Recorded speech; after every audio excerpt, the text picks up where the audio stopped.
Hi, this is Kirby Anderson. You know, each day we take on the tough issues and provide a biblical perspective to them. The topics we cover are wide-ranging: apologetics, theology, prophecy, creation and evolution, intelligent design, marriage, family, child-rearing, the millennial generation, trends in society, politics, economics, business, religious liberty, the Constitution, public policy, foreign policy, military policy, tensions in the Middle East, abortion, homosexuality, pornography, sexual ethics, media, technology, history, and America's godly heritage.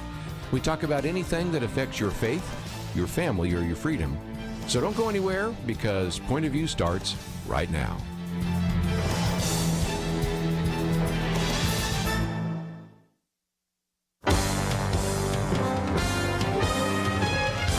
Across America, live. This is Point of View.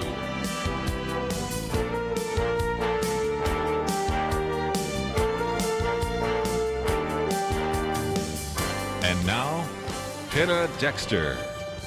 Thank you very much for joining us, ladies and gentlemen. It's our Friday weekend edition for Point of View. I've been in most of the week this week, and it's been a lot of fun.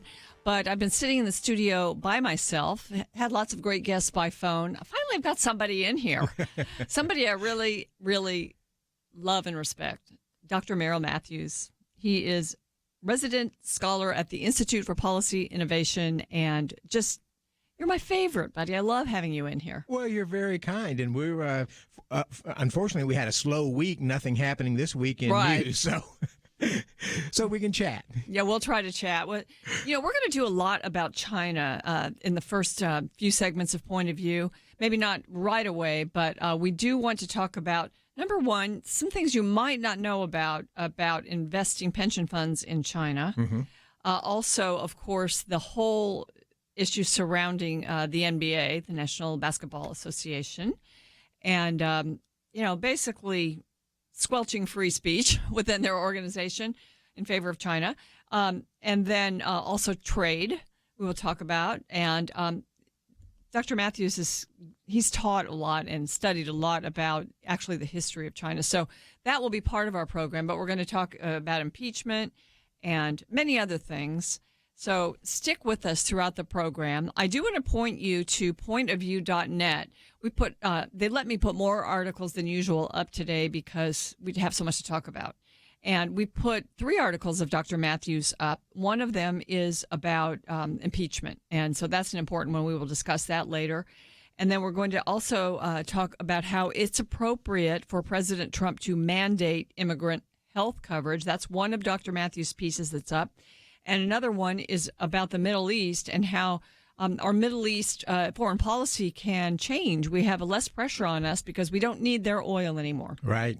Awesome. We'll talk about that pretty soon. But right now, I just want to go to the state of Texas and talk about, because we had a legislative session, Dr. Matthews, in which there was a big push to do property tax relief. Mm-hmm. And there was a limit placed on how much property taxes can be raised without an election. And so you have much to the chagrin of a number of cities around the state. And that's the story, because this is a story about Harris County that I posted this also at pointofview.net. A couple of county commissioners skipped a meeting on Tuesday of this week, preventing the Democratic majority from voting because they're proposing a property tax hike that would increase county revenue by 8%.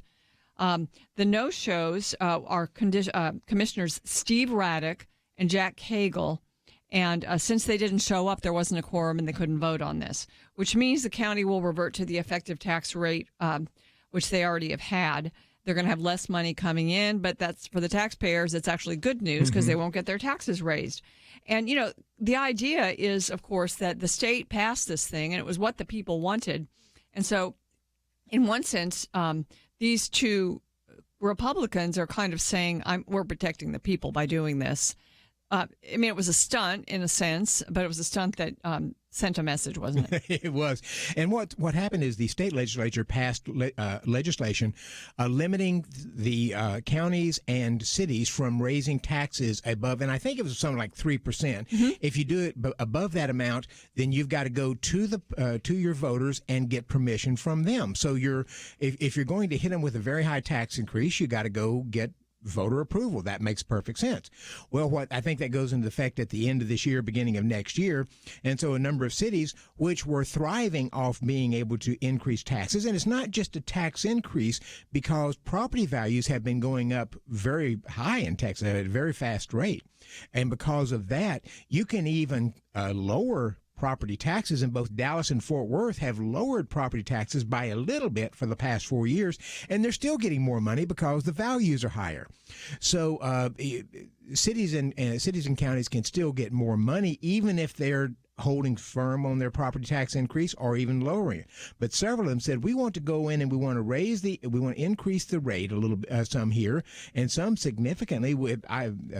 Institute for Policy Innovation, which I'm with, we've got a piece on our website called A Text Bite from Bill Murkison, a longtime editorial page writer for the Dallas Morning News. So it's IPI.org? IPI.org. It's called A Text Bite, and he looks at some of the cities that are doing this. Who else? Who else is doing it? Several of them. El Paso, I think, was involved in there. Victoria, I think Frisco was involved in it. So a number of cities were looking at trying to do this. This is essentially, as you say, going against the emphasis of the state legislature because they're trying to raise those taxes significantly before the end of the year so that they're kind of getting ahead of it so that they can do a smaller tax increase next year.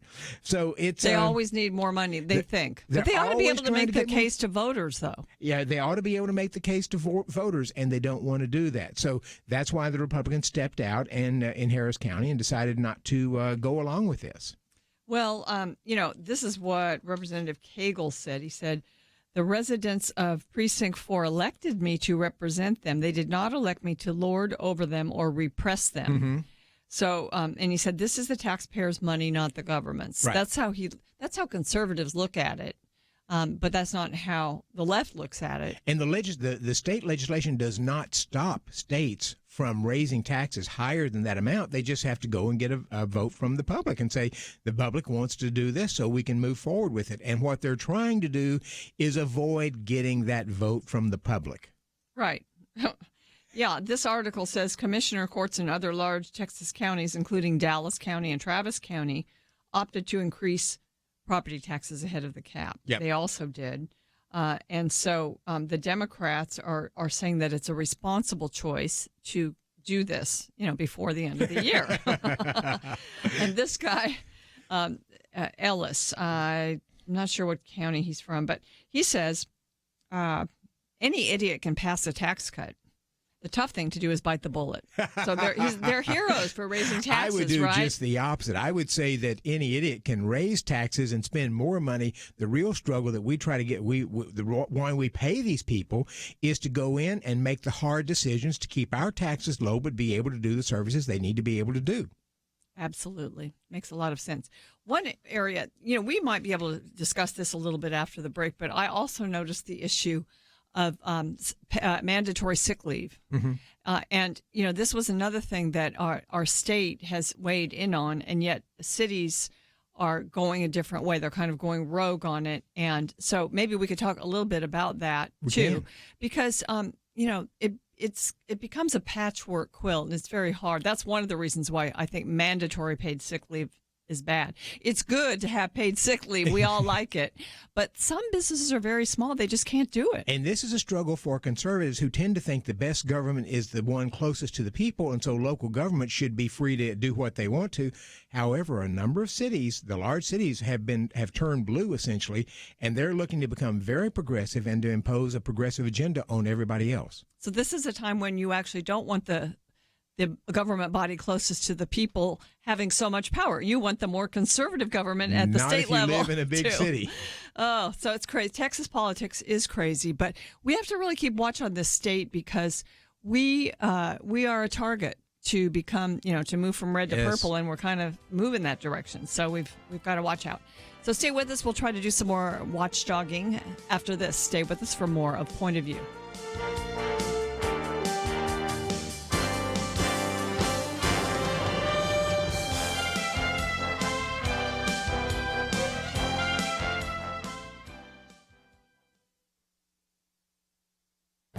This is Viewpoints with Kirby Anderson.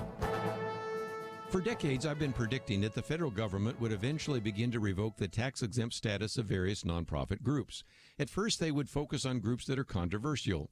Then politicians and bureaucrats would broaden it to include other groups so that they could bring more taxes into the federal coffers.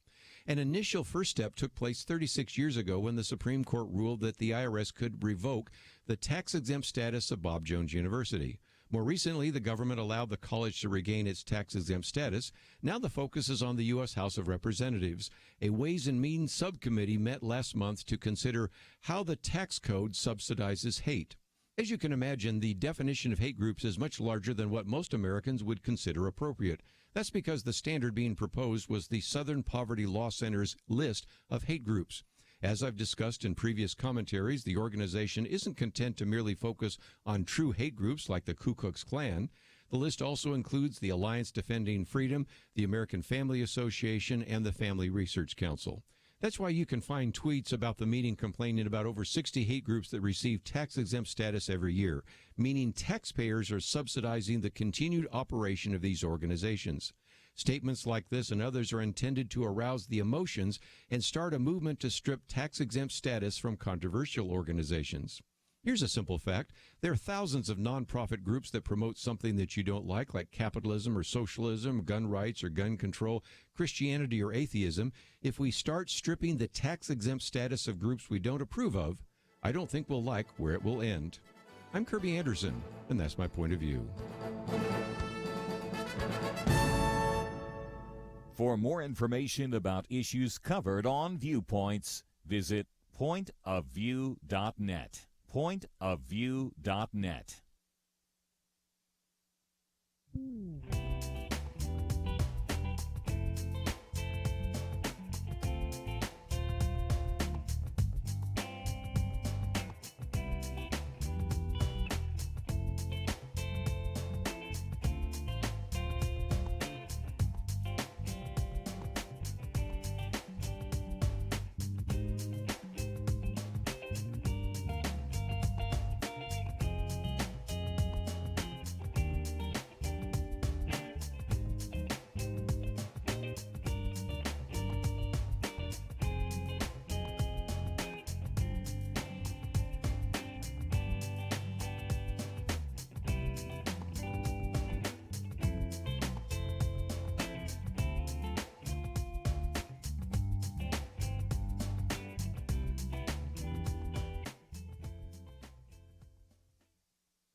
You're listening to Point of View, your listener-supported source for truth. We're talking a little bit of Texas politics here, and I did notice that a story about this San Antonio, and paid sick leave has been an issue. And so this article's opinion piece by Chris Tomlinson. I don't even know what paper it's in right now, but we didn't post it either. Anyway, the Houston Chronicle. For a lesson on how to scare away businesses, look no further than San Antonio's paid sick leave ordinance and the political machinations surrounding it. Council members voted 8-3 last week to require all businesses that operate in the city to provide 56 hours of paid sick time to all employees, full-time and part-time. After 90 days of employment, this one-size-fits-all approach reflects the council's ignorance of how businesses work. And Dr. Merrill Matthews is here, and this is a situation where we, free market type people, think businesses should be able to do what they want, but conservatives also like the ideas you mentioned before the break of the government closest to the people being the one that has the most influence. But in this case, forcing businesses to provide paid sick leave, even though it's a good thing, there are just certain types of businesses that operate on a very small margin that bring in a lot of different, like I'm thinking small restaurants, fast food, whatever, places like that, where if the person isn't there, if they're sick, they have to bring someone else and pay them to do the work. And they're trying to operate on a shoestring and sometimes and keep their prices low. So they can't pass it on. So it's putting, this kind of laws actually put businesses out of business, doesn't it? Right. And you and I think, would agree we like it when businesses provide paid sick leave. Yes. We like it for us. We like it for other people. But not every business is the same, and not every business has the same profit margin. So what you want to do is have a system where you have a good economy, where businesses feel like they're growing and they can provide that kind of thing without the government stepping in, because the government can't make all of these determinations. Now, some of the legislation attempting to do this will say, all right, we'll exempt businesses with, say, 10 or fewer employees or 20 or fewer employees or something like that. But then that sort of puts a cap on the business. I don't have to do this if I have 10 employees, but if I've got 11, I do. So we're not hiring more people. Yeah. So that's part of it. But what's really happened here is that cities have tended to be liberal over the past few years for some. I mean, that tends to be the case. But increasingly, they are trying to become progressive stalwarts. They want to be the woke city. And they want to try to come out and progress and adopt the progressive agenda as much as possible, to be able to say, I'm mayor, I did a progressive agenda here. Maybe I can run for Congress. Maybe I can run for something for the governor or something of that nature. So they're trying to push the progressive agendas. And so they're looking for ways to do that. Paid sick leave is one way to do it. The bathroom bills that we were talking about a few years ago so often, those were one way to do it. So they're just looking for ways to push the liberal agenda so that they can sort of take the praise from the liberal communities. And it's a problem, and some of the states, and Texas is one of them, are stepping in as a state legislature and saying, we're not going to let you do that. We're going to stop you from doing that. Now, that gets the pushback from some conservatives who say, well, wait a minute, if the elected representatives, the government closest to the people should be able to, we like that kind of thing. Yes, but the states have, strangely enough, the states created the federal government, but they also are over the county and city governments. The states are king in our federalist system. Right. So they're free to step in and say you cannot do this if they want to. And in many cases, they're starting to do that. And I think you don't want to say this is great in all cases, but in some cases, states need to step in and do that. Here in Texas, you had Denton that wanted to step in and say, we're going to stop any fracking from the city of Denton. You cannot do any fracking in the city or something of that nature. And the state started to step in to weigh in and say, no, you cannot stop that. That's almost a intrastate commerce deal, and we're not going to let you impose those kinds of bans. But several cities around the country are looking at doing something like that. Well, the one question I have is, why would politicians who are not necessarily super liberal but think that it's to their advantage to pass progressive, why would they think that was so helpful in the state of Texas? Because there's so many people concentrated in those cities that are liberal. Oh yeah, it's because the cities in Texas, the large cities, have turned so blue that that actually works to their advantage within the city. And so even though Dallas and some others used to be fairly conservative, you could get a Republican elected and so forth, increasingly you just the cities are blue. And they're trying to do their liberal experiment within the blue city to show how well it works. Los Angeles and San Francisco are key cases. Working great. Working great there. And in fact, I had a friend I haven't been to Austin in several months, but I had a colleague who just went to Austin and said, there's homeless people all over the street. There's all kinds of stuff in the street. And that didn't used to be Austin, but apparently it's becoming Austin. Pretty sad. When this piece by Chris Tomlinson says what San Antonio council members failed to grasp in passing this really requirement for paid sick leave is that many businesses cannot, as we said, pass higher costs along to the public. If the price for a dinner and movie goes up, fewer people go out. When the costs get too high, customers stay away and businesses shut down. And you do see that. You have seen that. I know in San Francisco, when the minimum wage was raised, right, many restaurants and establishments closed because of that. So others grew up in their place and all of that, but still, it's destructive to business. And some business owners perhaps need a push to provide that for their employees, but most businesses will do what's in their best interest and a way to be able to move forward. And sometimes they offer jobs to low-skilled people. Often, what about teenagers? I mean, most teenagers don't really need paid sick. Maybe they need it, but they can get by without it. Right. And it would actually encourage them to come to work and not to use those sick days for other things. So companies will rethink who they hire in one sense. I mean, some of these lower skilled people might be pushed further out on the margins. Or they move to kiosk at the restaurants or something. And Yeah. you increasingly see that. You see that at Walmart and other places as they move to self-checkouts and other things. So they push the notion that you need to provide higher wages and benefits to employees. And maybe some of these companies, and Walmart has done that to some extent, but then you start seeing the kiosk step in, and because technology can address a lot of this, and technology never demands a raise.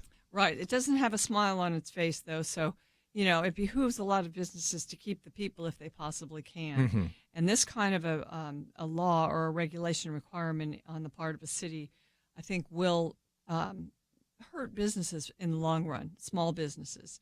Large companies, if somebody's sick, they can get by. Mm-hmm. Even for a week or a month, they could get by, Right. but not small companies inside these cities. So that's just an issue that we've grappled with here in the state of Texas, across the state, and is something interesting, I think, to unpack. Well, another one, of course, since we're on the border of Mexico, and the illegal immigration issue affects the state of Texas as much, if not more, than almost any other state. Mm-hmm.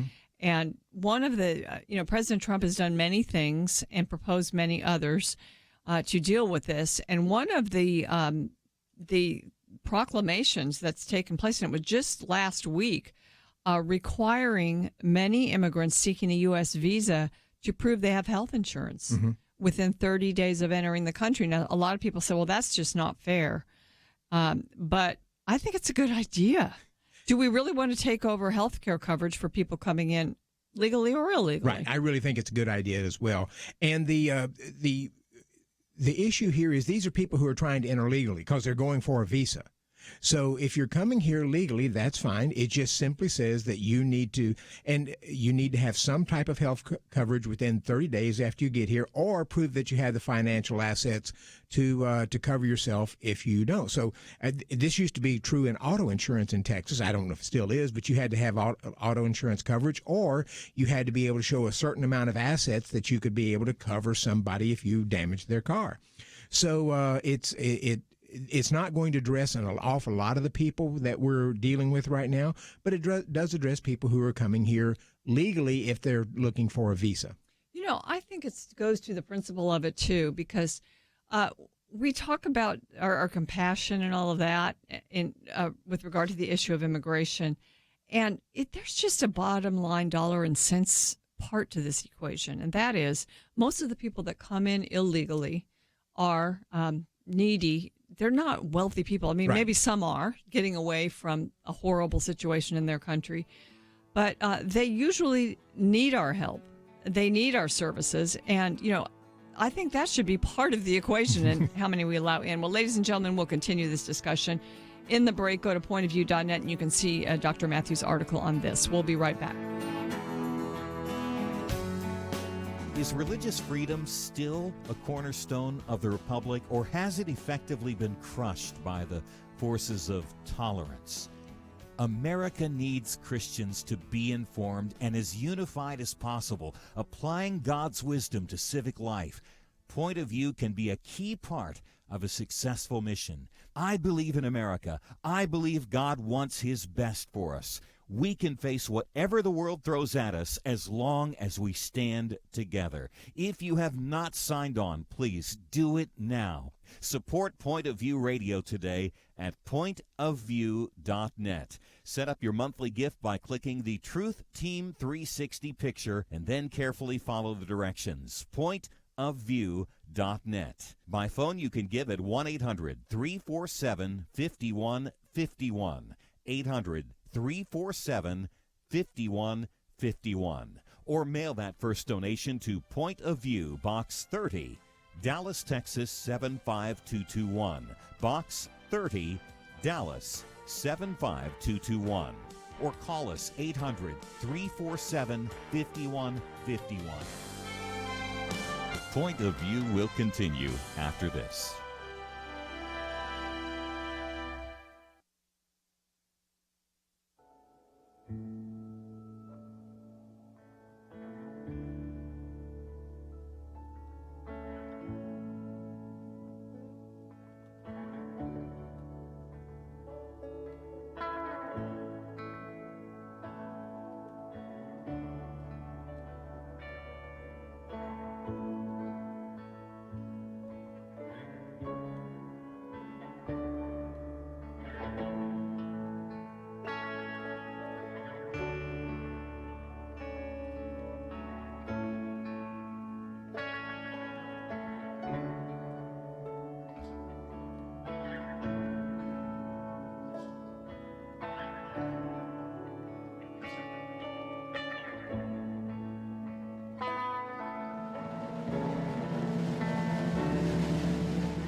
You are listening to Point of View. The opinions expressed on Point of View do not necessarily reflect the views of the management or staff of this station. And now, here again, is Penna Dexter. What do you think of this, ladies and gentlemen? This article is posted at pointofview.net. It's by Dr. Merrill Matthews, my co-host today. But it says President Donald Trump issued a proclamation on October 4th requiring many immigrants seeking a U.S. visa to prove they will have health insurance coverage within 30 days of entering the country. It seems to me to be very practical and a good idea. But you say that perhaps it's not going to really affect that many people or save that much money, but it's still the right thing to do. Right. When you look at the uninsured in the country, roughly, I think 25% of them or so are here as immigrants. So that gets to be a smaller number. And then some of them are here illegally, and some of them came here legally. And by and large, what the proclamation is for people who are trying to come in legally. They're trying to go get a visa. So you're talking about a relatively small number of people, but some of them come and they do need medical care. Typically, if they're coming here illegally, they're coming here to work. And those tend to be, young. Historically, they tended to be young, healthy, often men. They were coming here to work at labor, and they needed to be healthy to be able to do that. They didn't typically want to buy insurance. And when we looked at this is something we had. But if they fall off the building they're building, if they fall off the building, they're it. going to be taken care of. Several years ago, this is probably 15 or 20 years ago, I think one of the states was considering telling doctors in that state that you have to ask somebody if they're here legally or illegally before you treat them. That didn't end up passing in the state, but I remember a doctor telling me it didn't make any difference. I'm ethically bound as a doctor to take care of them, whether they're here legally or illegally. And that's generally been the sense. Doctors and hospitals take care of you whether you're here legally or illegally, whether you have insurance or not insured. So there was that issue, and what he's doing is allowing people to be able to buy a range of different policies. They're not under Obamacare. They don't get Obamacare subsidies or anything of that nature. That's something the Democrats have been pushing for some time. They want people here, whether you're legal or illegally here, they want to allow them to be able to buy into Obamacare and get the subsidies for it. Some cases they said, well, we won't do the subsidies. Others, they did want to do the subsidies. I pointed out the Affordable Care Act has made health insurance so expensive that Americans with good middle incomes can't afford it. You're not going to be able to. It would be hugely expensive. So to have these non-Obamacare policies is really much better, even for those coming in illegally. Exactly. Several years ago, an insurance company executive said they had created a policy for people who were coming here. He didn't necessarily stress legally or illegally, but they're coming here to work, could be on a green card or something, and it was just going to be a $25,000 maximum payout. It was going to provide like 2 or 3 doctor's visits a year and generic medications and things like that for a $10 copay. And it was a way to try to provide them with something so that they could have some insurance. Now, I don't think that company ever sold many of those policies because young, healthy men coming here to work were trying to send money back. They didn't necessarily want to buy insurance. Having said that, something like that, or the short-term plans that are available out there that have been some discussed in the news, some of those would be a very good option for somebody who's coming here on a visa to study or do something else. Yeah, good idea. So, since it doesn't affect that many people, since this requirement, this proclamation that the president issued about requiring immigrants to prove they have health insurance, the question you ask in your piece is why impose the mandate? And you answer it because it sends a message. And I think this is so true. Coming to the U.S. is an opportunity to become a productive taxpayer, not a drain on taxpayers. Right. We want to send that message. We want to send that message.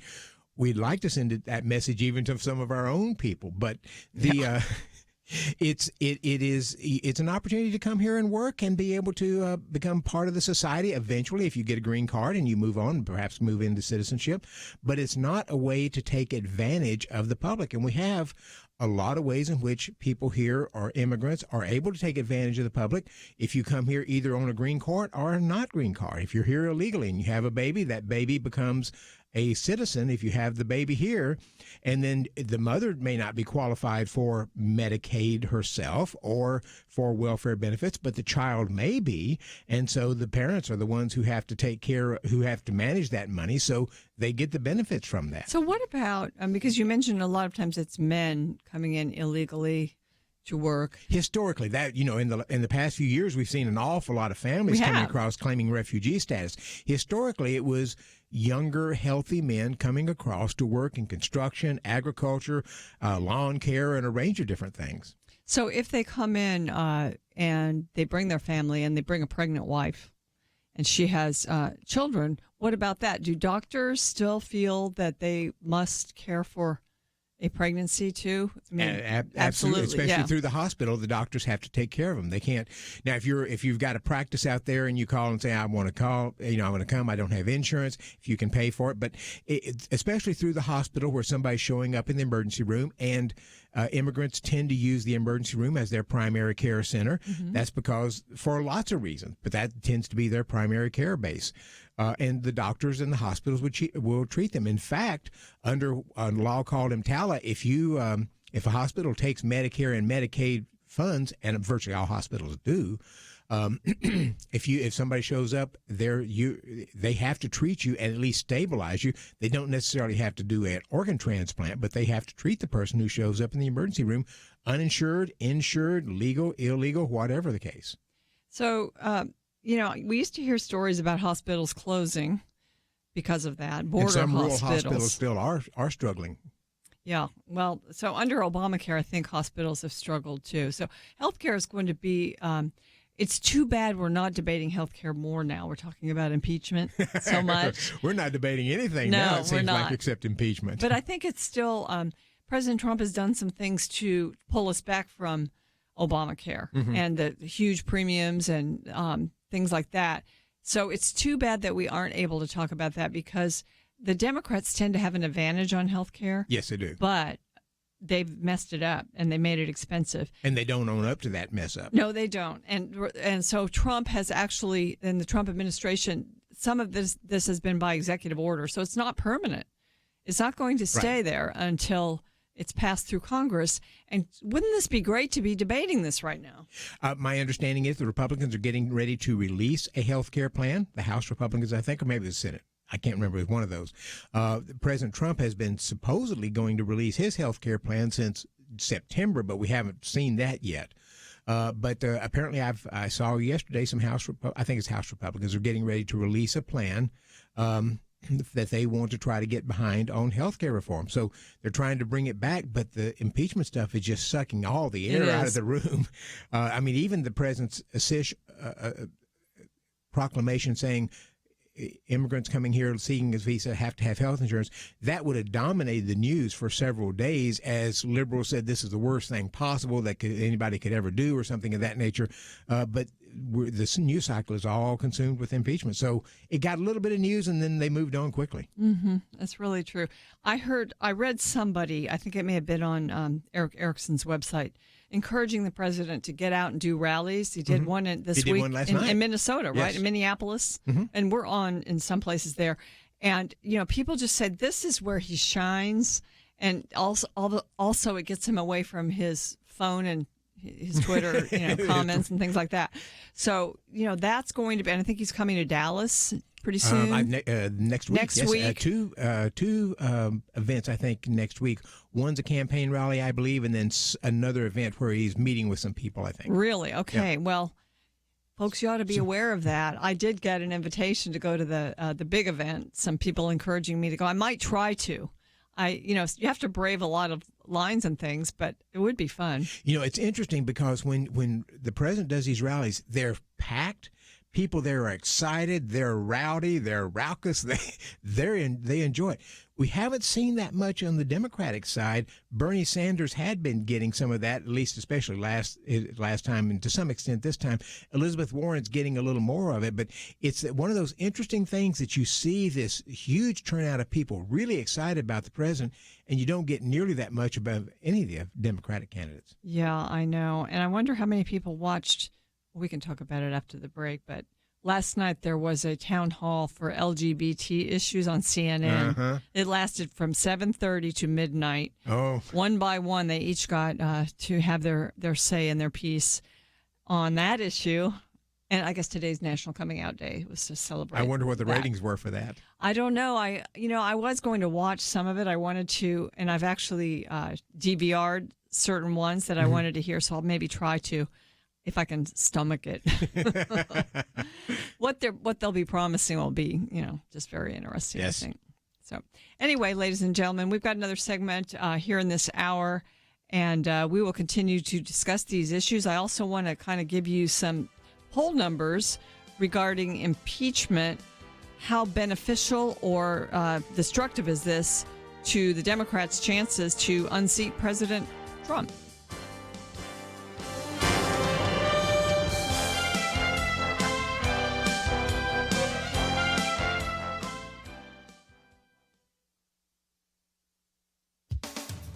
At the opening of the 74th United Nations General Assembly, which convened a couple of weeks ago in New York, President Trump gave a speech that encompassed hot-button issues ranging from Iran to global religious persecution. One of his bold moves was to call the United Nations out on its promotion of an international right to abortion. Austin Ruse is president of CFAM, the Center for Family and Human Rights, a nonprofit that monitors and works to affect the social policy debate at the United Nations. He's been watching the UN for decades and says the president delivered what may be the most pro-life statement any president has ever delivered to the world body. President Trump told the gathered dignitaries, Americans will also never tire at defending innocent life. We are aware that many United Nations projects have attempted to assert a global right to taxpayer-funded abortion on demand, right up to the moment of delivery. Global bureaucrats, he continued, have no business attacking the sovereignty of nations that wish to protect innocent life. Like many nations here today, we in America believe that every child, born and unborn, is a sacred gift of God. Austin Ruse explains that this strong statement followed strong action by the United States in initiating a joint statement signed by 21 nations voicing their opposition to ever including a global right to abortion in international law. This refers to constant attempts to include the terms sexual and reproductive health and reproductive rights in UN documents. U.S. Secretary of Health and Human Services Alex Azar stated unequivocally in his speech to the General Assembly, there is no international right to abortion, and these terms should not be used to promote pro-abortion policies and measures. In fact, the U.S. did not set out to take such a strong stand, but as Secretary Azar explained, they try to sneak these things in. We are calling them out. Keep watching them, Mr. Secretary. For Point of View, I'm Penna Dexter.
Now, back to Point of View, your listener-supported source for truth.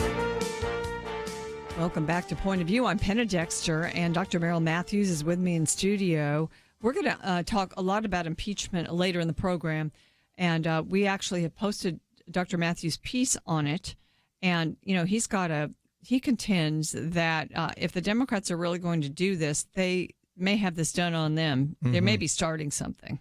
Yes, the point of that piece that appeared in The Hill yesterday was that the people sort of groaned when we transitioned over to the never-ending presidential campaign. I mean, the election's over, and the very next day, people started talking about who's going to be the next candidate. Yeah. And I'm pointing out that it looks like the Democrats are moving us to the never-ending presidential impeachment campaign, where as soon as it's over, we start talking about impeachment, and we're going to be dragging that impeachment issue till the next election. And we did that. Remember, President Trump is elected in November of 2016. In December, Martin Sheen comes out with a YouTube ad that they were trying to promote with several people saying, you electors who have to go and vote for the president as electors, as part of the Electoral College, you may don't have to vote for him, but don't vote for him. Choose somebody else. Vote for anything. It's important for you to not vote for him at the Electoral College. And my guess is, I don't remember, but I think that may be the first time we've actually had a campaign to get electors to change their vote. Then in January, after they have to take the formal Electoral College tally and certify it in the Congress, and Vice President Biden was presiding over this, and after they did it, the Democrats started raising objections, saying, I object, we need to do this, we need this. And finally, Joe Biden said, look, guys, it's over. He's the president. Let's move on. But they didn't. Representative Maxine Waters started calling for the impeachment, leading chants on impeach. They introduced a resolution in the summer of 2017, his first year for impeachment. And nobody, the Russian thing, the collusion, all of that was just blips right then. I mean, they were just intent on impeaching the guy before anything even came out. And so my guess is an awful lot of Americans are going to be really sick of impeachment before this thing is over. And Democrats may pay a price for it, including with the notion that if a Democrat wins the White House next year, I think Republicans are going to feel, if not open to the notion, almost obligated to challenge that person and try to bring up the impeachment constantly. And it's just, it's going to be a real drag, I think, on Americans and politics. It is a drag, and it makes it hard for all the other elected officials. Even, I don't feel sorry for Nancy Pelosi, but it was hard because she was facing the demands by the progressive, the far left, and she was standing against that. Right. And then as soon as this, and it's so amazing to me, this Ukraine phone call, it's just, to me, there's nothing there. And so for that to be the thing that flipped everybody and flipped her into going forward with impeachment is amazing to me. If we were to hear of serious high crimes and misdemeanors, treason, high crimes and misdemeanors, then I'd say let's move forward with this, because that constitutionally sort of lays the groundwork for an impeachment process. But we haven't yet. We may yet. We still don't know what's liable to come out. Now, you've got Rudy Giuliani's associates being arrested yesterday at the airport. What is this about? Apparently they were trying to make contributions to the president, and they were big money. Maybe they were bundlers and using foreign funds. We don't know yet. But we, at least to this point, we haven't heard anything that I would argue is a high crime and misdemeanor under the Constitution. And Alan Dershowitz had a piece in the Wall Street Journal saying exactly that thing yesterday. So if we ought to have the discussion, if clear evidence everybody is would brought want out. it. Even you would have Republicans on board if there was something like that, because they would want it either, proven true or false. But so many of the cases that we've come out, we find out a little later, it's not quite what they said. We had a whistleblower, then we find out the whistleblower didn't actually have any firsthand knowledge of this. It was all secondhand knowledge. That's a little strange. And then we find out the whistleblower, unlike Adam Schiff, who's in charge of this, who's running this, had said he didn't have any contact with the person. In fact, we find out that the whistleblower apparently went to his office and talked to some of his people before moving forward with the legal thing. Kirby and I were talking a few weeks ago about, Kirby said, this whistleblower testimony, this sounds like a lawyer wrote this thing. And I a little, I provide a little bit of defense saying, well, a lot of people in the White House are lawyers. I mean, some of the people a lot of them in the intelligence community are lawyers. So it wouldn't surprise me that it would sound sort of lawyer-ish. Turns out the complaint may have been written by Adam lawyers. Schiff might have written Adam it. Schiff Adam Schiff had a hand in. So, it just, their case keeps kind of falling apart, and we keep hearing things that we think, that's not what y'all were saying before. So who knows where this goes, but eventually Americans just it gets so complicated and so intricate, it's almost getting that way for me. You kind of just throw up your hands. I'm really and say, tired of it. Yeah, I'm tired and ready to move on to something else. Well, here's what Scott Rasmussen has measured and said that Americans think. His poll, which was launched the 10th, a couple days ago, 38% of voters nationwide believe that an aggressive effort by Democrats in Congress to impeach President Trump will hurt the president's chances of winning re-election next year. And the survey found that 26% disagree with that. Mm-hmm. They believe it would help the president. And 16% of voters don't believe it will make any difference. 19% are not sure. What do you think? It seems to me that it hurts the president if they come up with serious allegations, and of course the media and many of the media and many of the politicians keep trying to exacerbate and making it worse than what the allegations actually are of what they found. But if you find something that's serious, then I think it might hurt the president. If people just throw up their hands and say, I heard y'all were saying this, but it looks like that's not the case, and it's gone on, and it's gotten complicated, I think it might very well help the president. But I think it only hurts him, really, if they find serious allegations of wrongdoing. But I don't know that they found that yet. How about this idea of the president refusing to cooperate? So they add an article of impeachment that says they're impeaching him for not helping out in his own impeachment. The president has, these are two co-equal branches of the government. Congress does not control the president.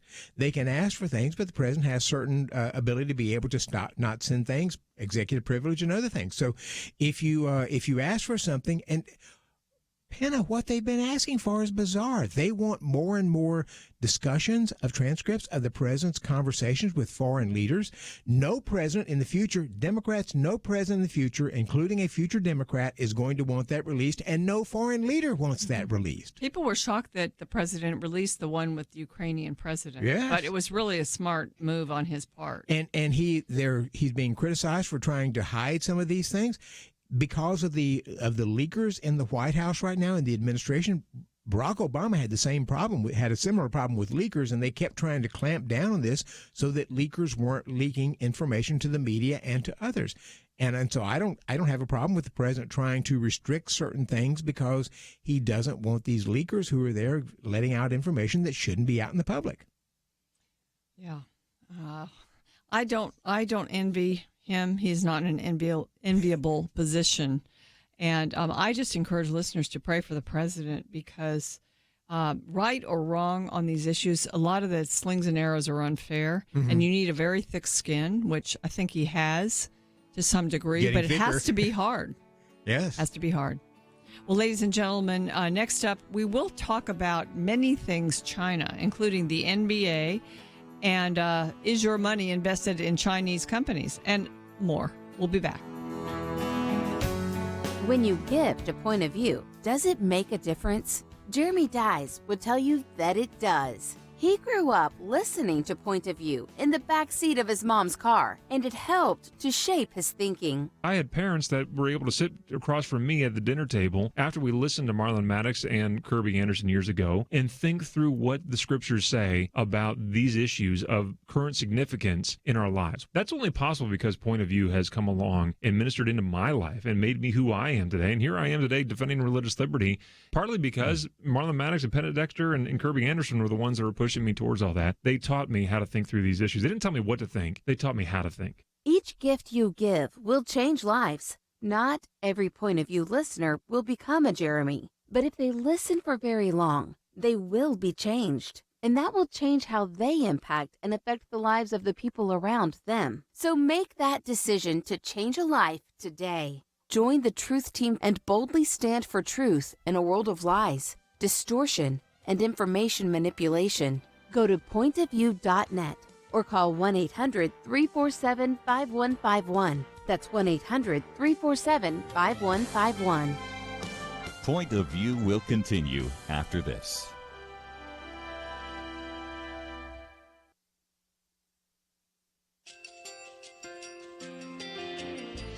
I just want to thank you so much for all the wonderful programming you have.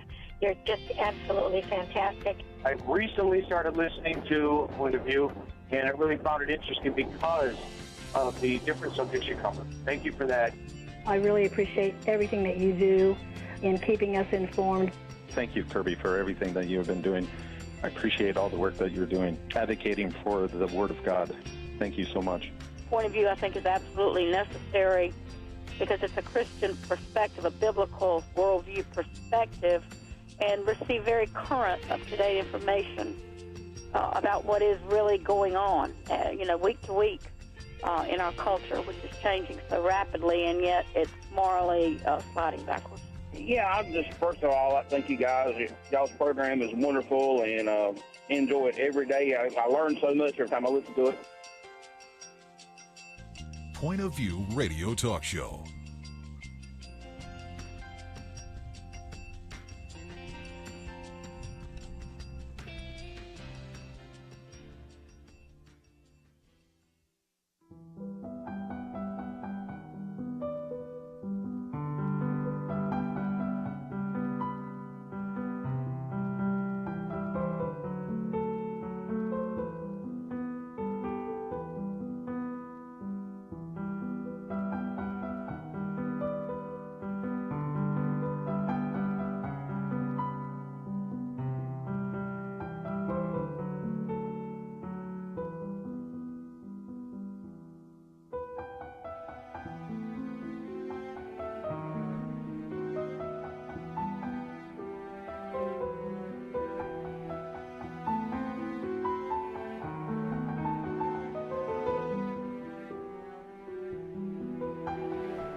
Hi, this is Kirby Anderson. Each day we take on the tough issues and provide a biblical perspective to them. The topics we cover are wide-ranging: apologetics, theology, prophecy, creation and evolution, intelligent design, marriage, family, child-rearing, the millennial generation, trends in society, politics, economics, business, religious liberty, the Constitution, public policy, foreign policy, military policy, tensions in the Middle East, abortion, homosexuality, pornography, sexual ethics, media, technology, history, and America's godly heritage. We talk about anything that affects your faith, your family, or your freedom. So don't go anywhere, because Point of View starts right now.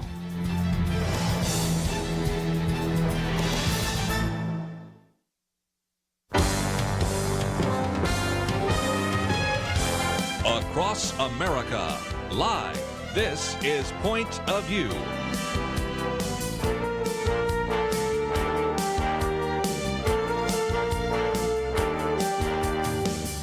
And now, Penna Dexter.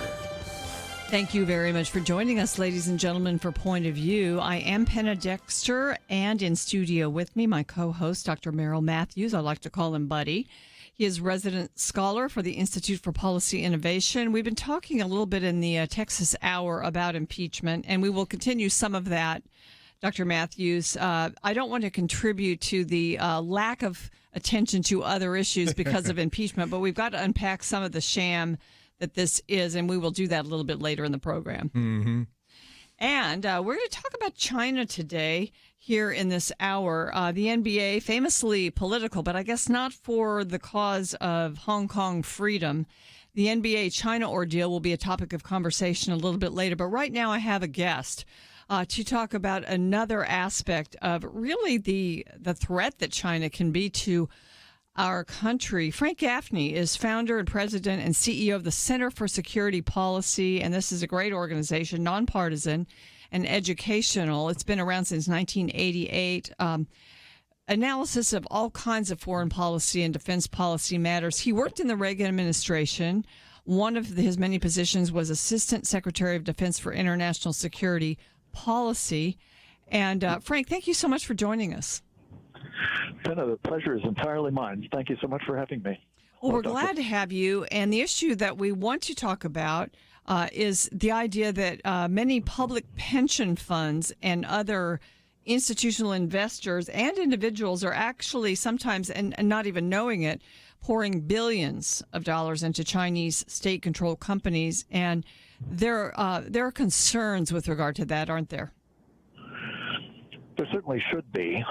And unfortunately, I hate to say it, I believe that the actual amounts are measured in the trillions of dollars, not the billions. It's bad enough if it's billions, that's for sure. And here's how it's working. There are investment vehicles called indexes, the biggest of which is, I think the biggest, certainly the leading one, is called the Morgan Stanley Capital International family of indexes. And some of these are vast in their own right, but they're even more vast when you add in the numbers of other indexes. These are managed funds, passive investment vehicles, if you will, that are benchmarking. That is to say, they're mirroring the various investments that the MSCI, as it's known, is making. And this is the thing that's so troubling, is that we're watching large numbers, probably millions of Americans, making investments in Chinese companies that are doing things like,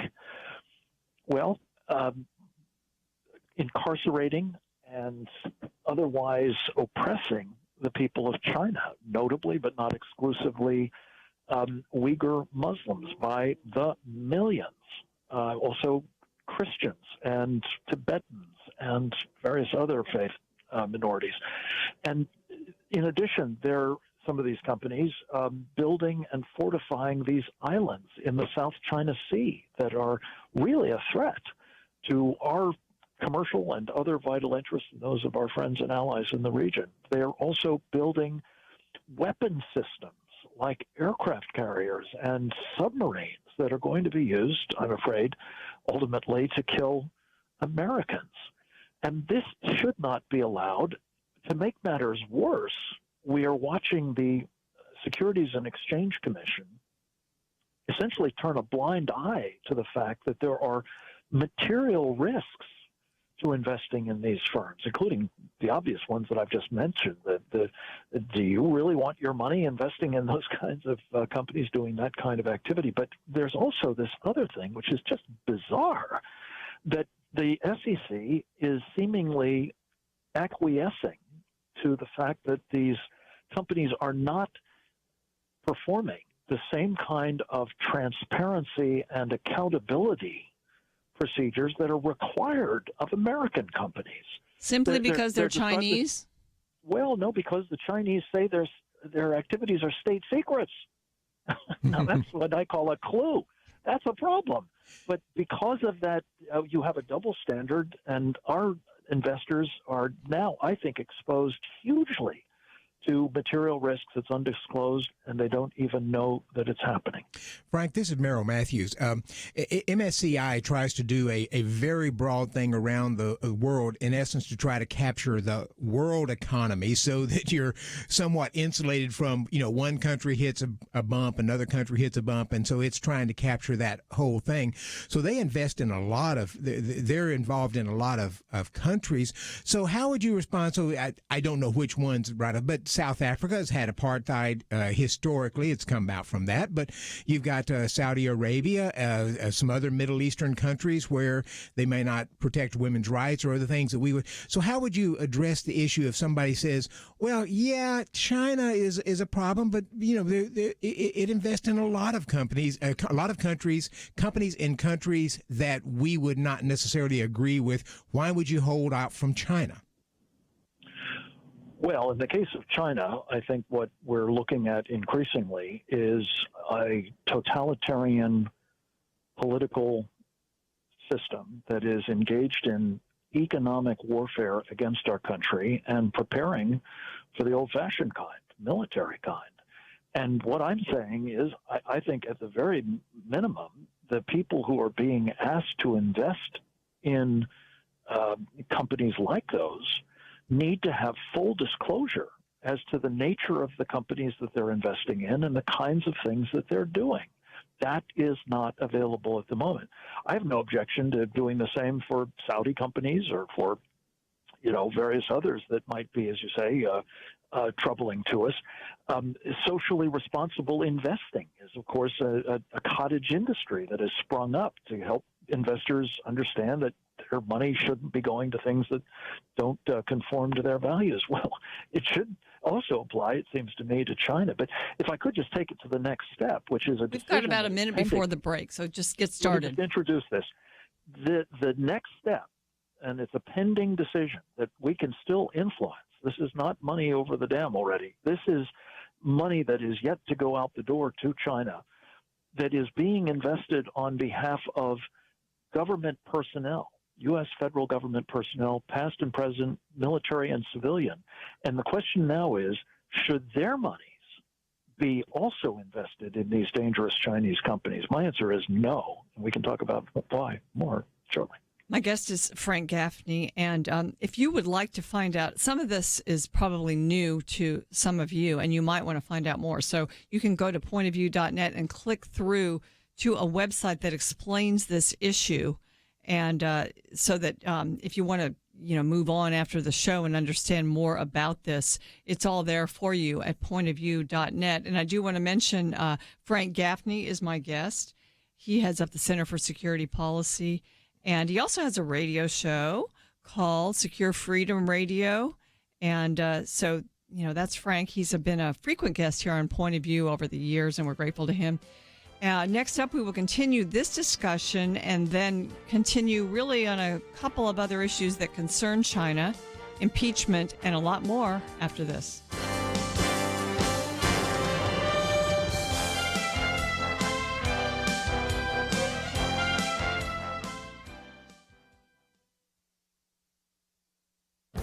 This is Viewpoints with Kirby Anderson. For decades, I've been predicting that the federal government would eventually begin to revoke the tax-exempt status of various nonprofit groups. At first, they would focus on groups that are controversial. Then politicians and bureaucrats would broaden it to include other groups so that they could bring more taxes into the federal coffers. An initial first step took place 36 years ago when the Supreme Court ruled that the IRS could revoke the tax-exempt status of Bob Jones University. More recently, the government allowed the college to regain its tax-exempt status. Now the focus is on the U.S. House of Representatives. A Ways and Means subcommittee met last month to consider how the tax code subsidizes hate.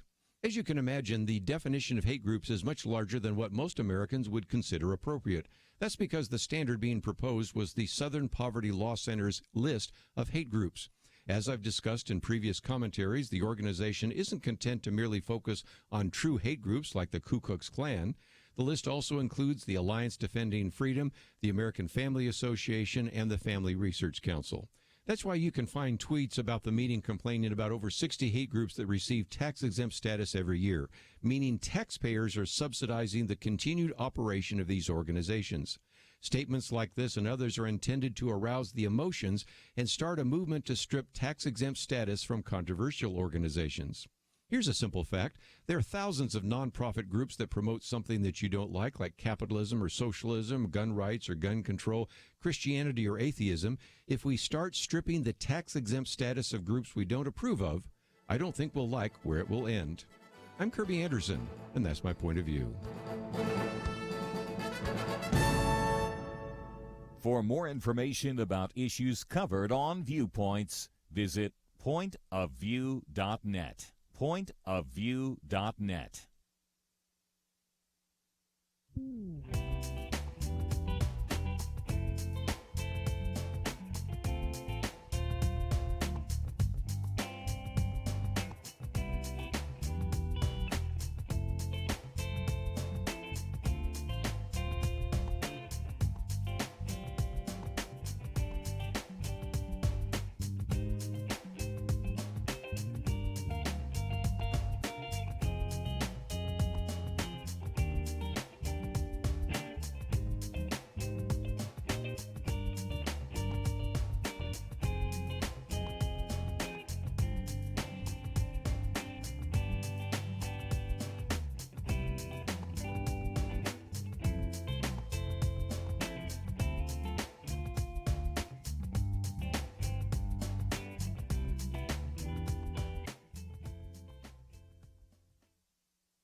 You're listening to Point of View, your listener-supported source for truth. Welcome back to Point of View. Our guest here on our weekend edition is Frank Gaffney. And Frank, you brought up the idea that because of a possible decision regarding the government's retirements thrift savings plan, government employees, even military and civilian, could end up investing and having their pension dollars underwriting Chinese Communist Party enterprises. You're bringing that to people's attention. You also have a petition available with regard to that. So talk about this. Yeah, the question before the House is, will a decision that was actually taken back in 2017 by a board that nobody's ever heard of, it's called the Federal Retirement Thrift Investment Board, which oversees, as you said, Penna, the thrift savings plan, a $500 billion pension plan for government employees, as I said, both civilian and military. Will that money now become available by mirroring to one of the MSCI indexes to these Chinese companies? And just, to put it in the boldest of terms, think about this. The chairman of the Joint Chiefs of Staff and the other Joint Chiefs and the combatant commanders of the United States military and all of their subordinates throughout the military are at risk of having, as a result of this decision that was previously taken without any debate or discussion or knowledge really of anybody else, taken by this board to begin in 2020 to tap those military men and women's pension funds and put them into Chinese company, as I say, some of which are building weapons with which to kill our men and women in uniform, and for that matter, probably the rest of us too. This is intolerable, I believe, and I think if we can get the word out to the American people more generally, but most especially to those people in uniform, that this is what's in the works, we can head this thing off before it goes into effect in 2020. There's a board. This board is meeting on Monday, a week from this coming one, to review their decision.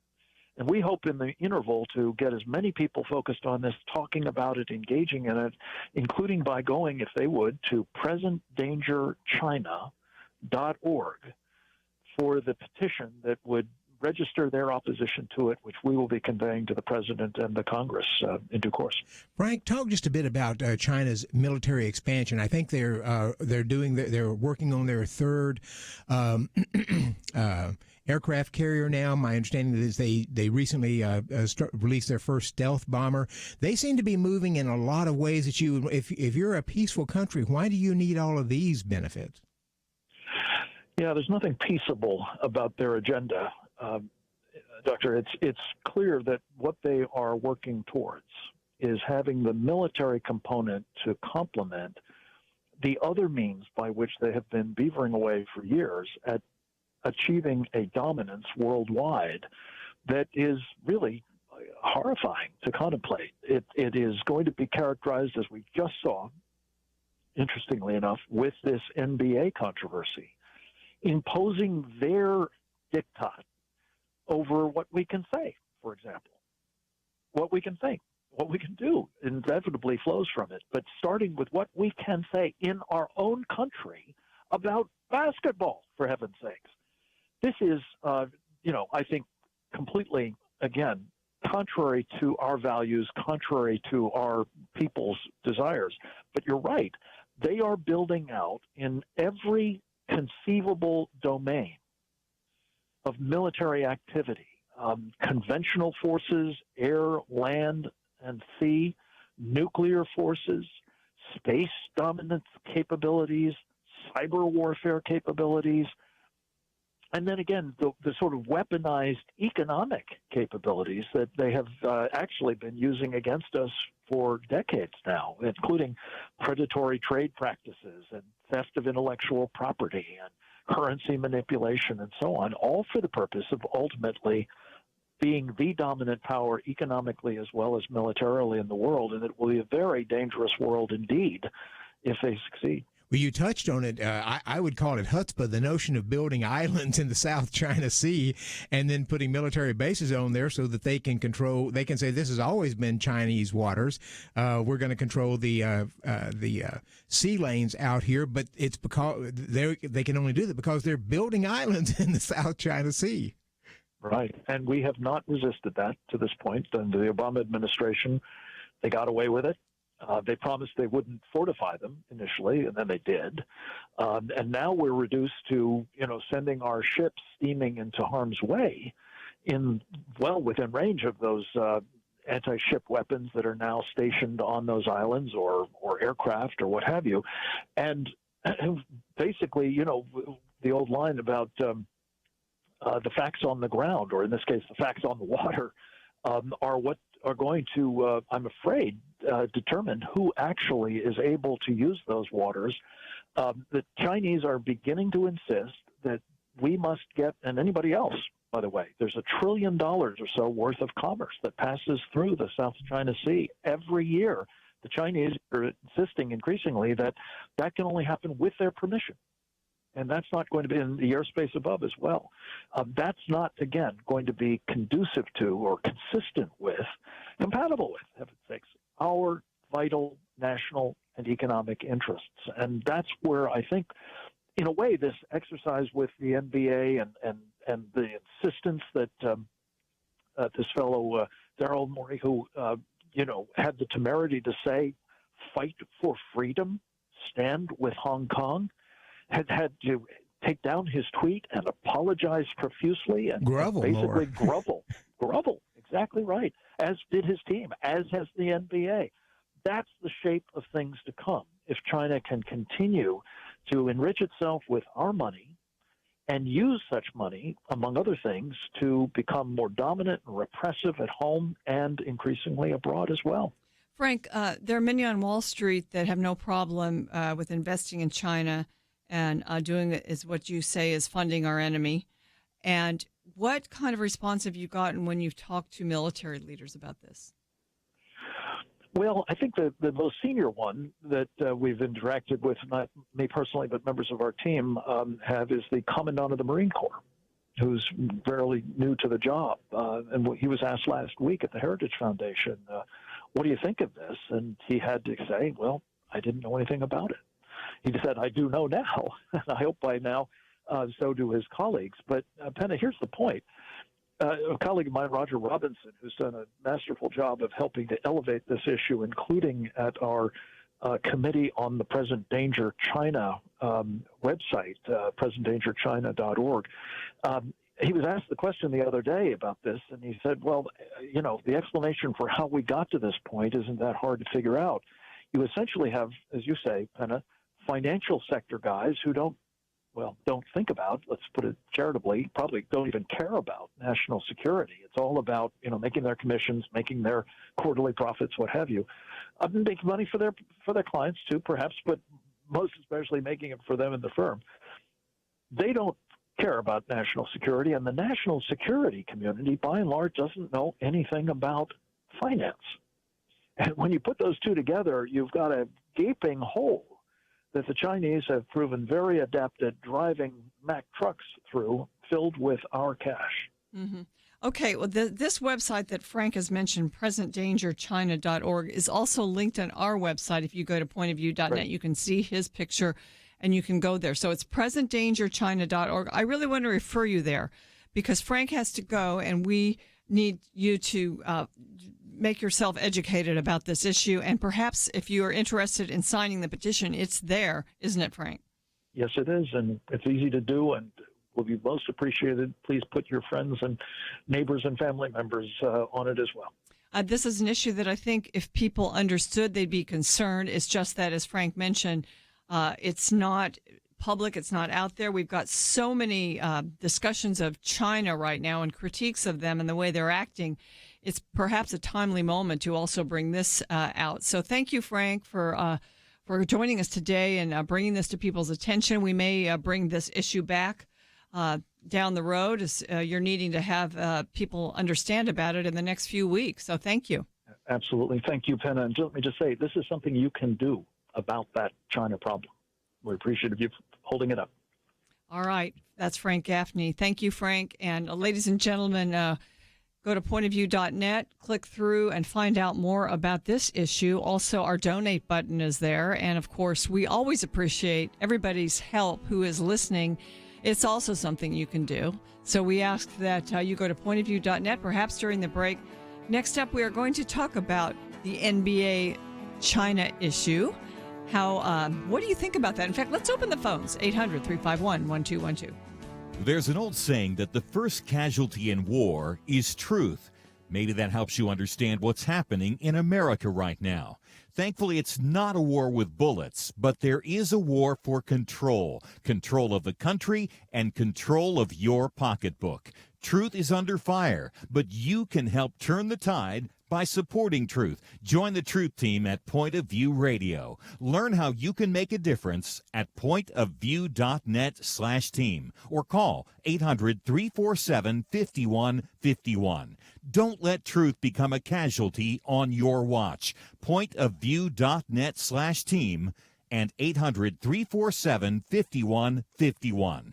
So what would you do with an extra $500 a month in your budget?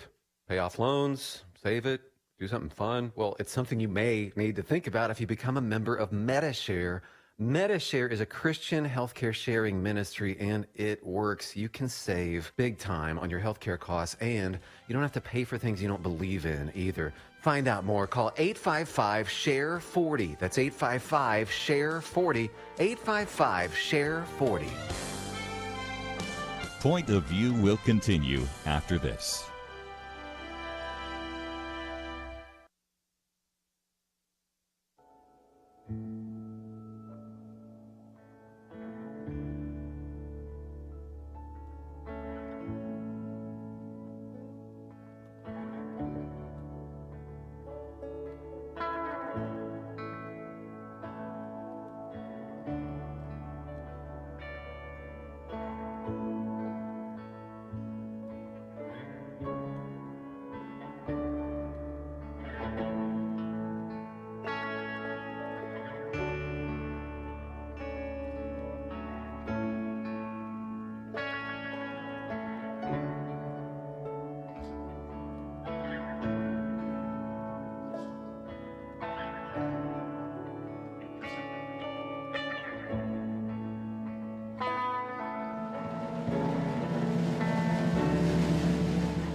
You are listening to Point of View.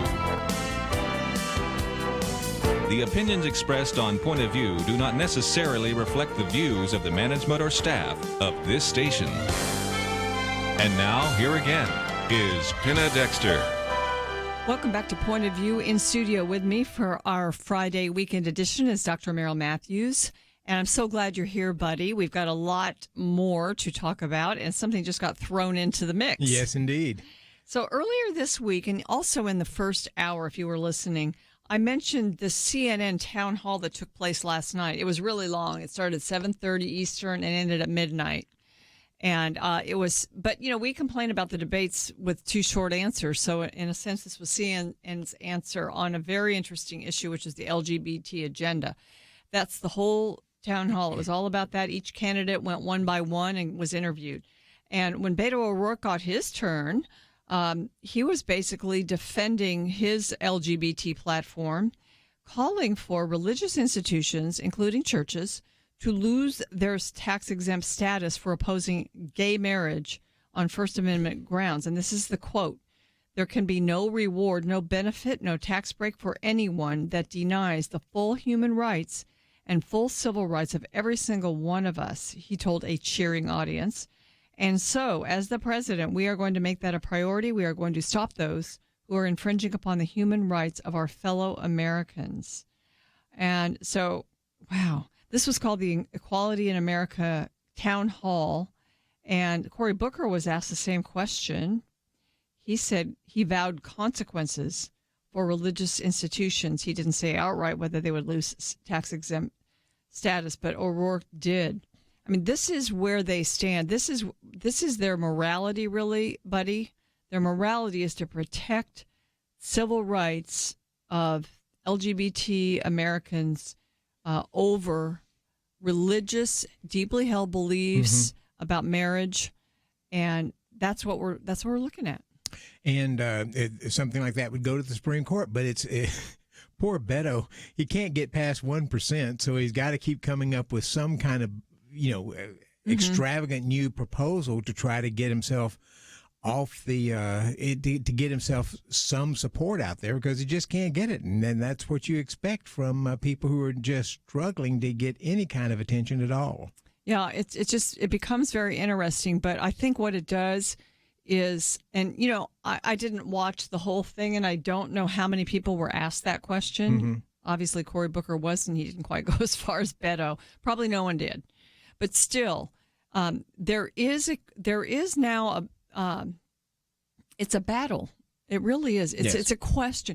You can't protect religious liberty and the ability to live according to your faith and also advance this agenda of civil rights and a protected class for LGBT Americans. And so it's going to be a campaign issue. And what's happening in the head of the former head of the U.S. Commission on Civil Rights, he's not the head of it anymore, but the former head had published a paper, and I'm going to say this was probably 3 years ago, along the lines of, it's probably 4 years ago, that people are using, evangelicals and others are using religion as an excuse to go out and discriminate. So they saw this as something that if you're opposed to that, you're really just being discriminatory, and your religion is just a way for you to a crutch for you to be able to discriminate. And so his call was say we're going to eventually put a stop to that. And then Beto O'Rourke is coming up, sort of giving more voice to that in terms of legislation. And then, of course, you see all these cases going through the Supreme Court. I mean, the Supreme Court did approve same-sex marriage, but there are other ways. And we predicted, of course, that then that decision would be used as a weapon against religious liberty and religious people, and has been. Immediately it was. And the whole elevation of the transgender movement occurred right after that decision in Obergefell. And so that's out there. And now we've got a case that was just argued this week in the Supreme Court about the definition, really going 3 cases. But the big one that we looked at this week, and it's really our friends at Alliance Defending Freedom that are doing this funeral home case, where there's an employee there who is a man wanting to transition or at least appear as a woman, the director of the funerals. So he was fired because this was not what they wanted this funeral home to. They didn't want their clients to have to deal with that issue. And there's a bathroom issue with it and all of that. So that was argued. And really, I mean, you've got Ruth Bader Ginsburg there, who's been a champion of women's rights over the years. And what does this agenda do when you redefine sex as gender identity? You're erasing women almost. So I'm interested to see where she goes. It'll be interesting to see the stories I read about the Supreme Court's the arguments before the Supreme Court sounded like the four liberals were all going to be in lockstep, and the question was whether or not one of the conservatives would drift off and go with the liberals on that. And what's happened here is that, and this goes back especially to the Obama administration, is they began releasing guidance which said that you are to consider the term sex as to mean gender orientation and other elements there. So it could mean homosexuality, it could mean gender orientation and so forth. And so that was sort of being pushed by the Department of Education and other areas. And the Trump administration has tried to claw that back some. And now it looks like it's going to be, it wasn't even really going to the Supreme Court in a sense because the Obama administration was pushing it forward. Now they're trying to pull it back, and we'll see what happens from the Supreme Court. But your point is exactly right, and I've argued for some time. I haven't seen anybody do this. I may end up writing on it. But there are under our current laws, if you're a female-owned business, you can get a designation as a certified female-owned business, and you get preference to certain types of contracts and other things, or minority-owned business, so forth. If you can be a man and say, I now claim to be a woman, and I want preferential treatment on these contracts and so forth, and you can step in and do that. That creates certain problems for female-owned businesses, and I've not seen anybody do that. We've talked about it. We've talked about sports. Yes. Right. But there are other elements where women get a certain tip of the hat, a thumb on the balance. The feminists have fought long and hard for these things. They absolutely have. And now they could end up losing these because of some of these changes that are coming. Not, if this is what Congress decides to do, then that's what Congress decides to do. But that's not what's been happening. What's been happening is an administration that has, I would argue, sort of gone rogue and said, we're going to make these things happen because we know we can't get it through Congress. This issue of guidances, I think President Trump addressed that this week. He put some parameters around these guidances, right, giving them less power. So that's just another way in which this White House has tried to rein in their own power, in a sense, rein in the power of the executive branch. And typically the way you would do this is under rulemaking. And a rulemaking, an agency says, this is what we're planning on doing, and you open it up for 3 or 6 months or something of public comment. People can comment and weigh in it, go talk to the members of Congress. The guidance allows you to bypass a lot of that and just simply say, this is what we're going to do. So, ladies and gentlemen, the phones are open, 800-351-1212. We've added a new issue to the agenda, and that is Beto O'Rourke's statement that if churches or nonprofits, religious organizations, want to oppose the gay agenda, especially same-sex marriage, they should lose their tax-exempt status. What do you think about that? 800-351-1212. We're going to jump into also the NBA China issue that's bubbled up this week. And, I really feel that the NBA did not handle this very well. They may be regretting some of the steps that they took. That may be an understatement. Yeah. Yeah, so we'll talk about that, and we really want you to join in on our conversation now. Buddy and I were just saying we both love having callers. We like the interaction with our listeners. So give us a call, 800-351-1212. We already see the phones starting to bubble up here and getting some activity there. So, if you can't get in, just wait, and we'll get done with our caller, and you can join. So we want it to be that kind of a conversation. Well, I just will kind of lay the groundwork on this. NBA, of course, we've said is famously a political organization, but they didn't really like it very well when the manager, the GM of the Rockets, actually tweeted support for the protesters in Hong Kong. He actually walked that back. I think he was asked to. Oh, yeah. As Frank and I said, essentially was forced to grovel. Yeah, he was forced to grovel. It's too bad because they've encouraged sort of people to step out in other issues, but not this one, not where China is concerned. And so we'll just unpack the issue a little bit more and ask you to weigh in. Again, the number is 800-351-1212. Also, our interview last segment with Frank Gaffney may have provoked some people to want to know more about that issue of investing in China. And that information is at pointofview.net. You can click through. Our donate button is also there. We'd love you to participate with us. We would greatly appreciate it. We'll be right back.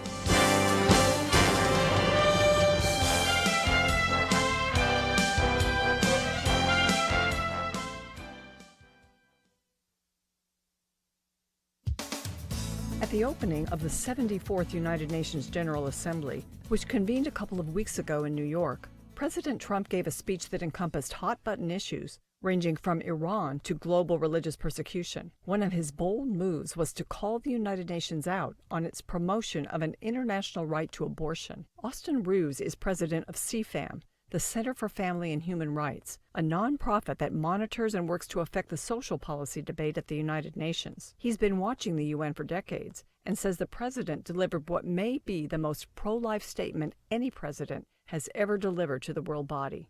President Trump told the gathered dignitaries, Americans will also never tire at defending innocent life. We are aware that many United Nations projects have attempted to assert a global right to taxpayer-funded abortion on demand, right up to the moment of delivery. Global bureaucrats, he continued, have no business attacking the sovereignty of nations that wish to protect innocent life. Like many nations here today, we in America believe that every child, born and unborn, is a sacred gift of God. Austin Ruse explains that this strong statement followed strong action by the United States in initiating a joint statement signed by 21 nations voicing their opposition to ever including a global right to abortion in international law. This refers to constant attempts to include the terms sexual and reproductive health and reproductive rights in UN documents. U.S. Secretary of Health and Human Services Alex Azar stated unequivocally in his speech to the General Assembly, there is no international right to abortion, and these terms should not be used to promote pro-abortion policies and measures. In fact, the U.S. did not set out to take such a strong stand, but as Secretary Azar explained, they try to sneak these things in. We are calling them out. Keep watching them, Mr. Secretary. For Point of View, I'm Penna Dexter.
Now, back to Point of View, your listener-supported source for truth.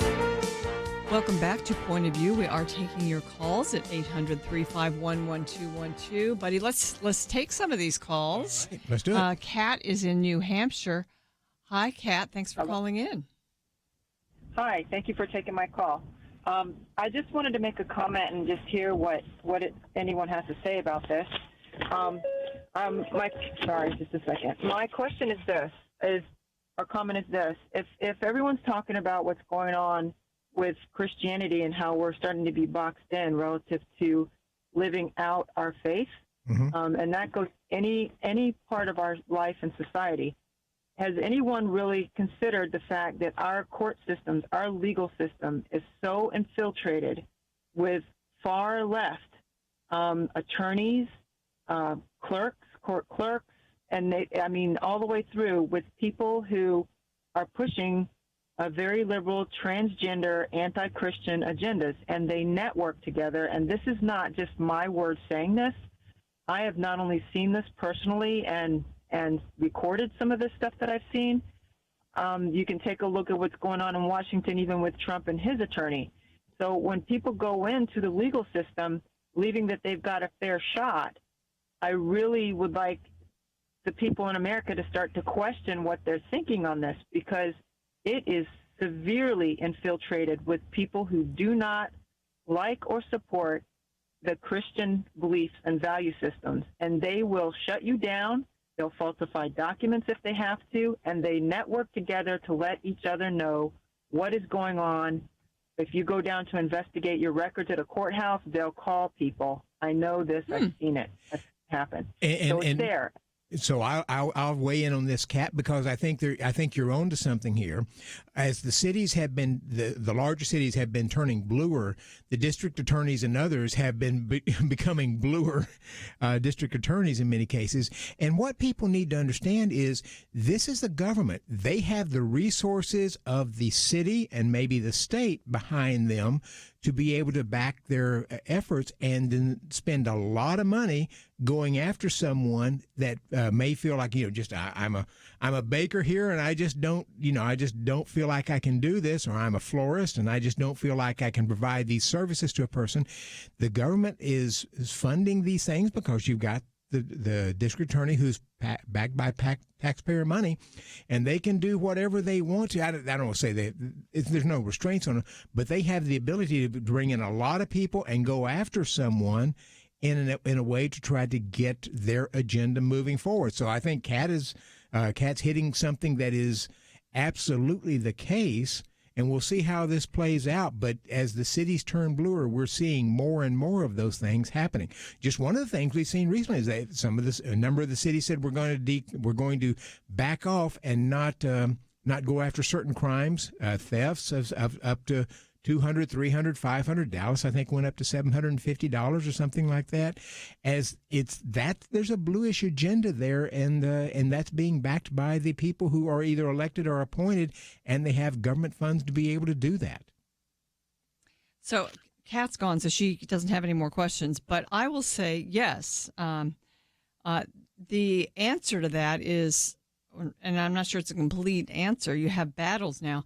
But the judiciary, the judiciary itself, yes, we've got a lot. For instance, some of the appointed judges in various places, they can be very far to the left, especially when they get closer into metropolitan areas. Sometimes not just appointed, some of the elected ones. And some of the elected ones. But also, the ones that are appointed by the administration right now, we're getting many Trump-appointed judges across in the federal courts. And that's the flip side of this. That's the flip side. The Trump administration has been aggressively pushing this. They can't get them all through the Senate just yet, but they've been aggressively pushing this, and that I would argue has worked well.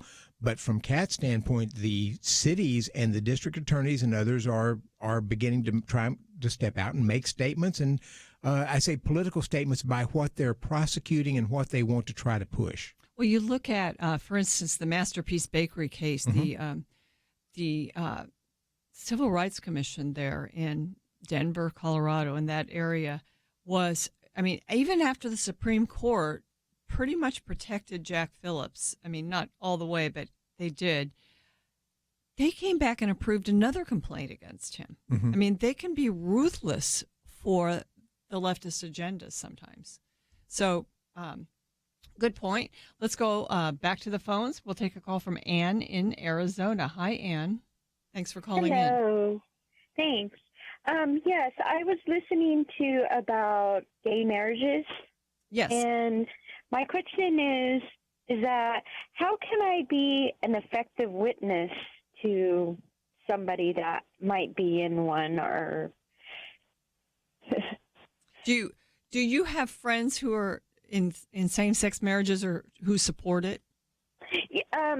No, I have a cousin. Okay. Friends and family members. It is an issue. Yes. It definitely is. Yes.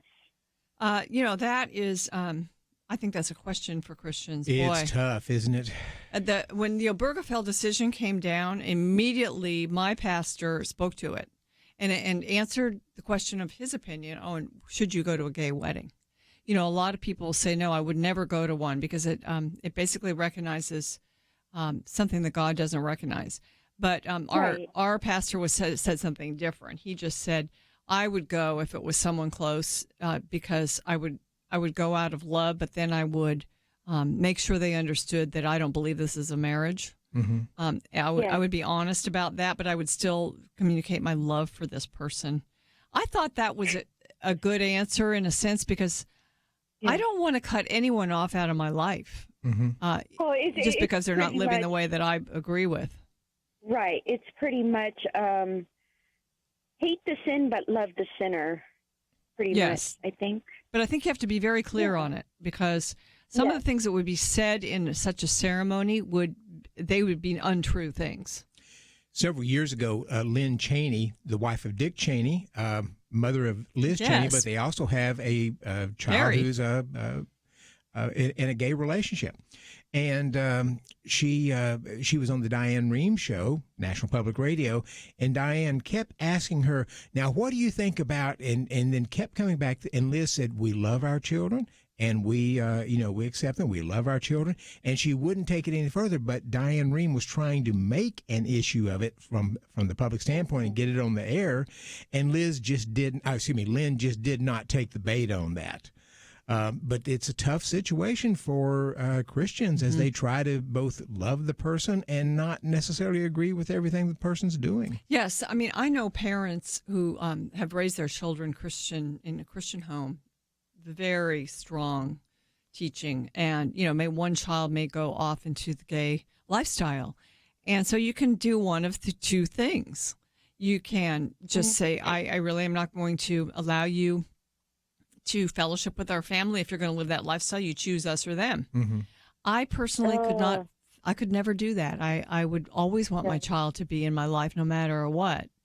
And yet I know I would not let them have their partner in the same bedroom in our home. I mean, I would say no to things like that. Mm-hmm. Yes. When I was probably in my 20s, I was attending a church, and my heart really goes out to him because he was the minister of the church. And can you stick with us over the break? We've got a break coming in like 30 seconds. Sorry. I want you to tell the story. So would you stick with me? And ladies and gentlemen, we will be back and discuss this issue. And, we're talking about the issue now because Beto O'Rourke brought it up last night, how Christians deal with same-sex marriage. He brought up the idea that churches and religious organizations that do not support same-sex marriage should not be tax exempt. Wow, that's a big one. Anyway, we will continue that discussion. We'll also talk about all things NBA and China after this. So when people first hear about Medi-Share, they have questions. Some good ones, like, what is it? Well, Medi-Share is a Christian healthcare sharing ministry. It's not health insurance. It's a different way of doing things, which leads us to this question. Why do so many become Medi-Share members?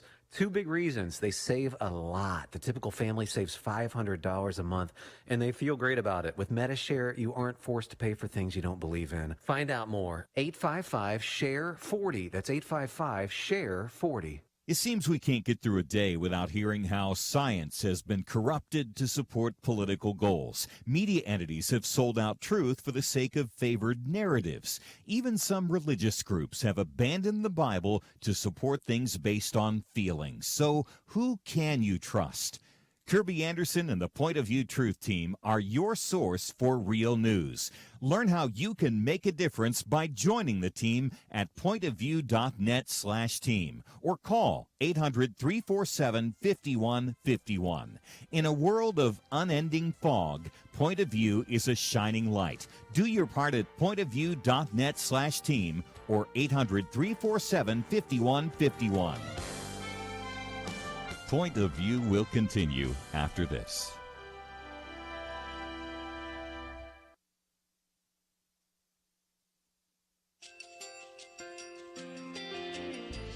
I just want to thank you so much for all the wonderful programming you have. You're just absolutely fantastic. I recently started listening to Point of View, and I really found it interesting because of the different subjects you cover. Thank you for that. I really appreciate everything that you do in keeping us informed. Thank you, Kirby, for everything that you have been doing. I appreciate all the work that you're doing, advocating for the Word of God. Thank you so much. Point of view, I think, is absolutely necessary because it's a Christian perspective, a biblical worldview perspective, and receive very current, up-to-date information about what is really going on, week to week in our culture, which is changing so rapidly, and yet it's morally sliding backwards. Yeah, I'm just, first of all, I thank you guys. Y'all's program is wonderful, and enjoy it every day. I learn so much every time I listen to it. Point of View Radio Talk Show.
Hi, this is Kirby Anderson. You know, each day we take on the tough issues and provide a biblical perspective to them. The topics we cover are wide-ranging: apologetics, theology, prophecy, creation and evolution, intelligent design, marriage, family, child-rearing, the millennial generation, trends in society, politics, economics, business, religious liberty, the Constitution, public policy, foreign policy, military policy, tensions in the Middle East, abortion, homosexuality, pornography, sexual ethics, media, technology, history, and America's godly heritage. We talk about anything that affects your faith, your family, or your freedom. So don't go anywhere, because Point of View continues right now.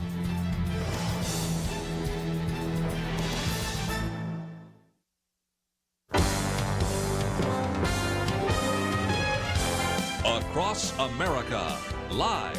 This is Point of View.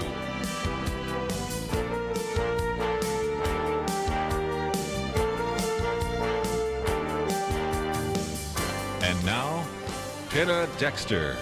And Dr. Merrill Matthews in studio with me for our Friday weekend edition here on Point of View. We're taking calls at 800-351-1212. Right now, responding to, there was a town hall last night. All the candidates on all the Democrat candidates were interviewed one by one about LGBT issues. And Beto O'Rourke came out with a big one. He said that he believes that religious institutions like colleges, churches should lose their tax-exempt status if they oppose same-sex marriage.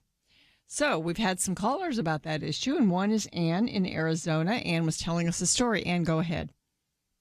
Oh, hi. Yes. So like I was saying, when I was in my 20s, I attended church and was baptized. And the minister that baptized me, and I don't want to sound judgmental, my heart just goes out to him.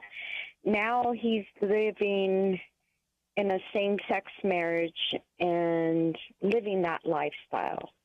But my heart, I feel it in my heart to minister to him, and I believe it's the Holy Spirit. How if it's somebody that already knows the Word of God and knows prayer and everything, how would I minister to him? Yeah. Well, first of all, I'm of the opinion you should stay in his life, but there'll just be opportunities to point out your roots. These are the roots that this is what I believe when you baptized me, and I still believe it. And this is what I think you should be bold, but loving. Yeah. Yes. And Ann, we have lots of people in our lives that are engaged in various types of practices we disagree with. They may be drinking too much. They may be engaged in drug use or other things. And and we typically try to stay involved in their lives unless something's so bad that they become violent or something of that nature. I think we have to treat homosexuality in the same way, don't we? Don't you think so, Penna? Yes. I do. I absolutely do. We keep them in our lives even if we disagree. Yes. And I do have family members that are involved in that, drinking. And I right now, I'm in a situation where it's that every day. They don't become violent, but maybe mentally and verbally abusive to me. Yeah, sometimes I think you can put boundaries around yourself when it affects you.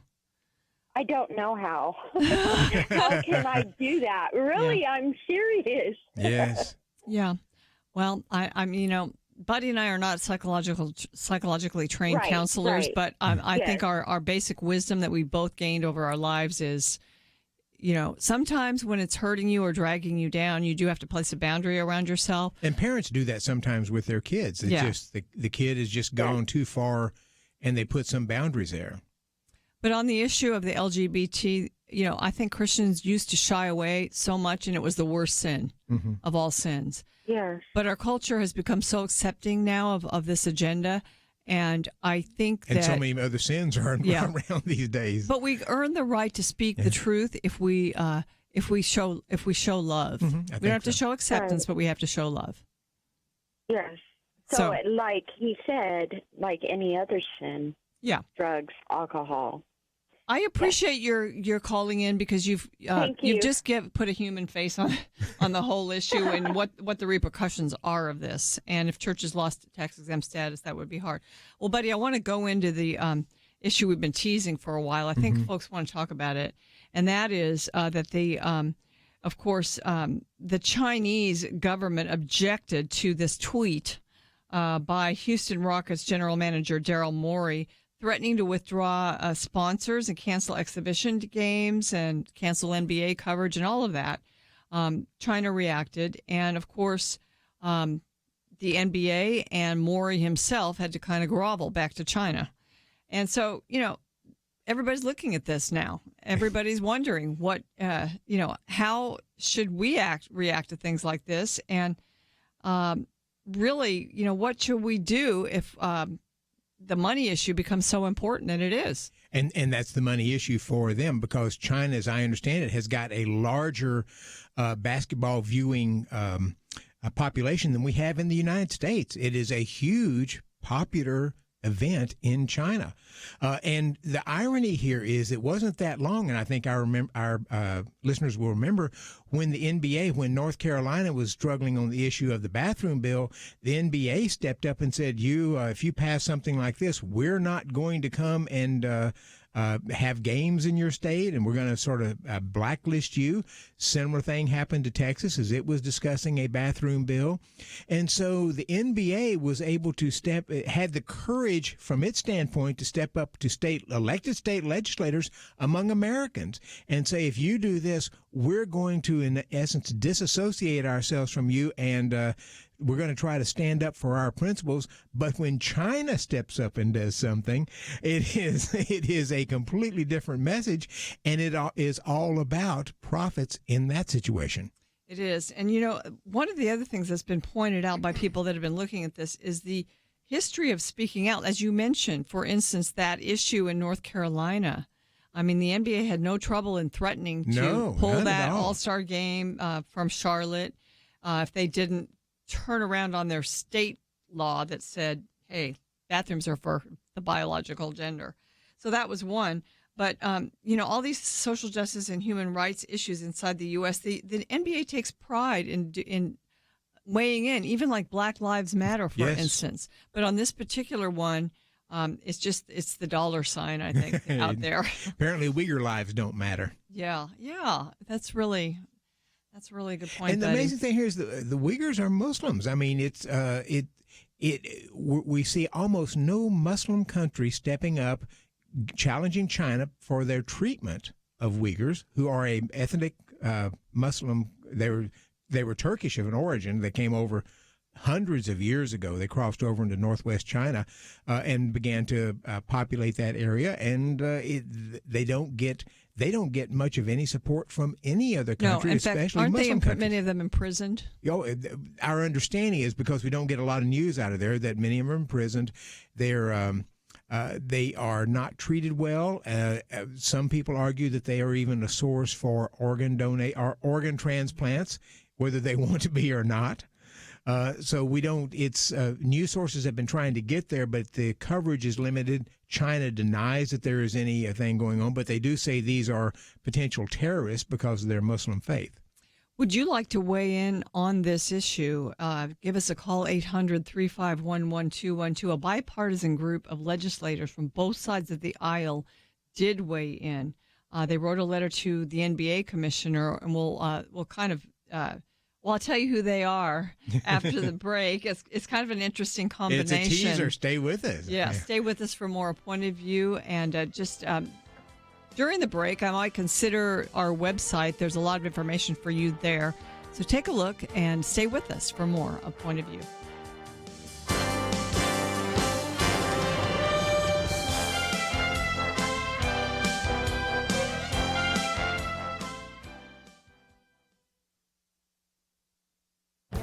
This is Viewpoints with Kirby Anderson.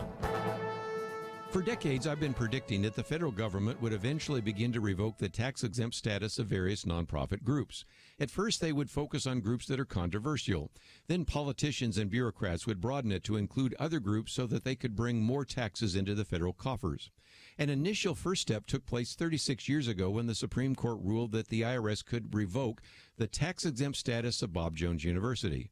More recently, the government allowed the college to regain its tax-exempt status. Now the focus is on the U.S. House of Representatives. A Ways and Means subcommittee met last month to consider how the tax code subsidizes hate. As you can imagine, the definition of hate groups is much larger than what most Americans would consider appropriate. That's because the standard being proposed was the Southern Poverty Law Center's list of hate groups. As I've discussed in previous commentaries, the organization isn't content to merely focus on true hate groups like the Ku Klux Klan. The list also includes the Alliance Defending Freedom, the American Family Association, and the Family Research Council. That's why you can find tweets about the meeting complaining about over 60 hate groups that receive tax-exempt status every year, meaning taxpayers are subsidizing the continued operation of these organizations. Statements like this and others are intended to arouse the emotions and start a movement to strip tax-exempt status from controversial organizations. Here's a simple fact. There are thousands of nonprofit groups that promote something that you don't like capitalism or socialism, gun rights or gun control, Christianity or atheism. If we start stripping the tax-exempt status of groups we don't approve of, I don't think we'll like where it will end. I'm Kirby Anderson, and that's my point of view. For more information about issues covered on Viewpoints, visit pointofview.net. Pointofview.net.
You're listening to Point of View, your listener-supported source for truth.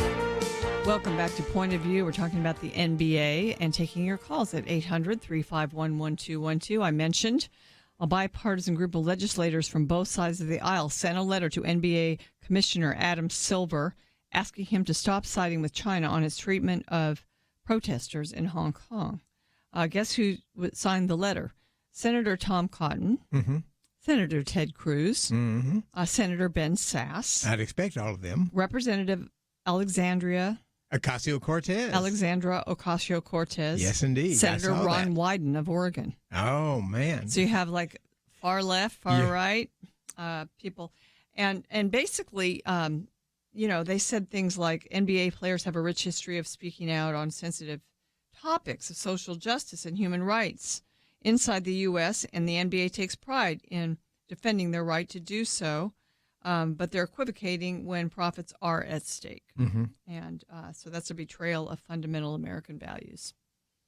Adam Silver actually went to China and on the groveling tour. Mm-hmm. I will mention we posted an article by Ben Shapiro that's very good, kind of makes some of the points we've made with regard to how the NBA has always been kind of, well, even he points out that Silver told CNN just last year, part of being an NBA player is social activism and a sense of obligation, social responsibility, a desire to speak up directly about issues that are important. They encourage that.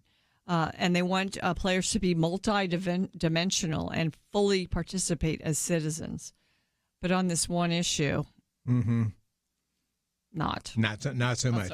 And it's interesting because my general sense is most Americans don't want their sports teams getting involved in politics and making statements, becoming woke or social justice warriors. They would just prefer want to watch be- the game. They just want to watch the game. They just want to come out and see a good game and let it go with that. But the NFL tried to, as Colin Kaepernick and others were bringing those issues in, the NFL, I think, was trying to walk a fine line to sort of not upset the players, but at the same time not upset the fans, because if you don't have the fans, you don't have the game. 800-351-1212. Let's go to the phones now and speak with Cindy, who is in Missouri listening in on KNEO. Cindy, thanks for calling. I have a comment that I have noticed a lot of the television advertisements are showing their like it's a family. Well, there's two daddies or there's two mommies, and it's almost like they're just trying to indoctrinate the public to this is just normal everyday, families, and it's kind of the frog in the pot thing, where the more that you see it, the more that you think, okay, well, this is just normal. Absolutely. And I think that's exactly what's going on. And you get, it's gotten so now. And there was an issue. So many commercials used to have white people in there, and they wanted to try to address that. And so now you see the commercial and you sort of say, yep, they've checked all the boxes there. They've got a minority or two, and they've got a male and a female. In some cases, they have somebody in a wheelchair or something of that nature. And they're just trying to sort of be inclusive there. But but some of them are, as you point out, are beginning to sort of go out and say, now we have an agenda we want to try to push. I was pointing out to my wife, we saw a commercial last night that ended with a little rainbow coming through some light in there. And I said, I think they were trying to send us a message there just at the last. Yes, a little subtle message, not so subtle message. Well, thanks for pointing that out, Cindy. I think it's true. I think there's two things at play. One is the gay community has a lot of buying power, so they want to sell their product to them. Yes. But I think there's probably a bigger factor is just the pushing of the envelope, continuing to do that over and over in all different ways. And because some of the companies are increasingly moving away from this notion of we're here to make profits for our shareholders to the notion of we want to show everybody that we are a woke business that is trying to take into consideration the climate, social relationships, and other things. And, we saw some companies coming up and saying, we're no longer going to have a boys aisle for toys and a girls aisle for toys. We're going to mix them together. And Mattel, I think, didn't it just come out with there's a gender-neutral Barbie? Yes.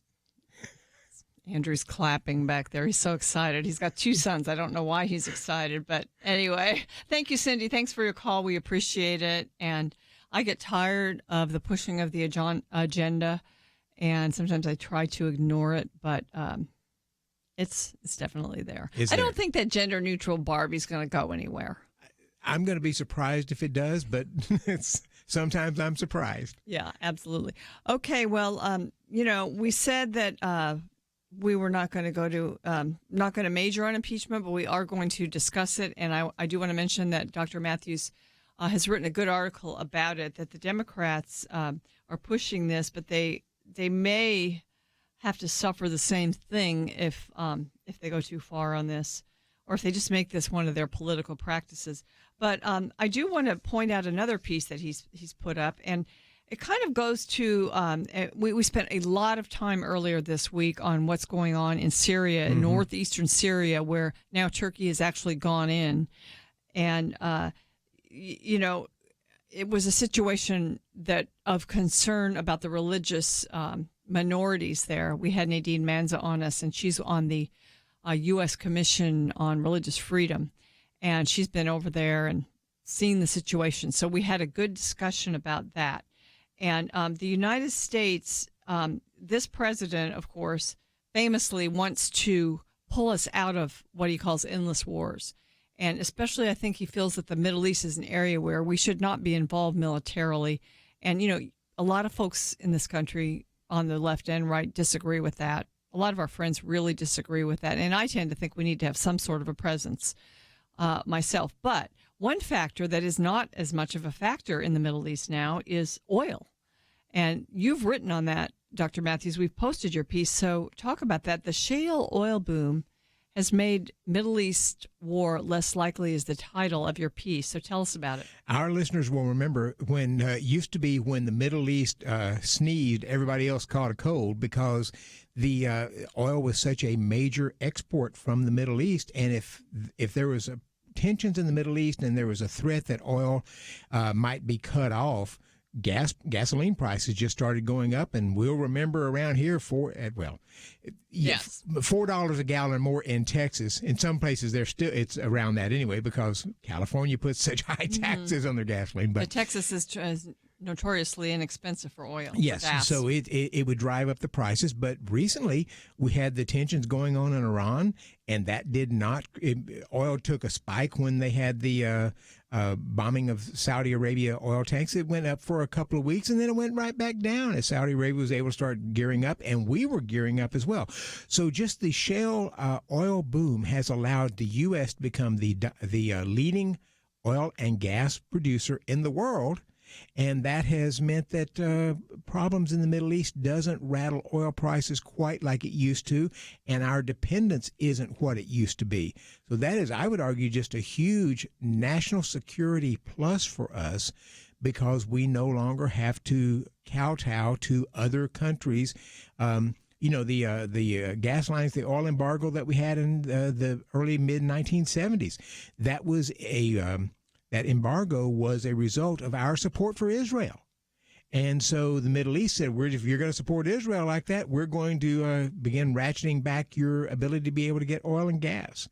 And that was a problem for us, and now we don't have to do that. So I just argue that our ability to be able to produce energy is decreasing the chance of war in the Middle East. Something might still happen, but it's not because we have to have gasoline. Well, I think this should be mentioned more on the campaign trail because, there's so many who the climate is like the biggest problem we face. And they think that if we wean ourselves off of oil, natural gas and all of those, fossil fuels, that we're going to make the climate better. It's very interesting to me because in California right now, they had these fires, and PG&E was one of the culprits in those massive fires. Did so much damage and killed like 85 people.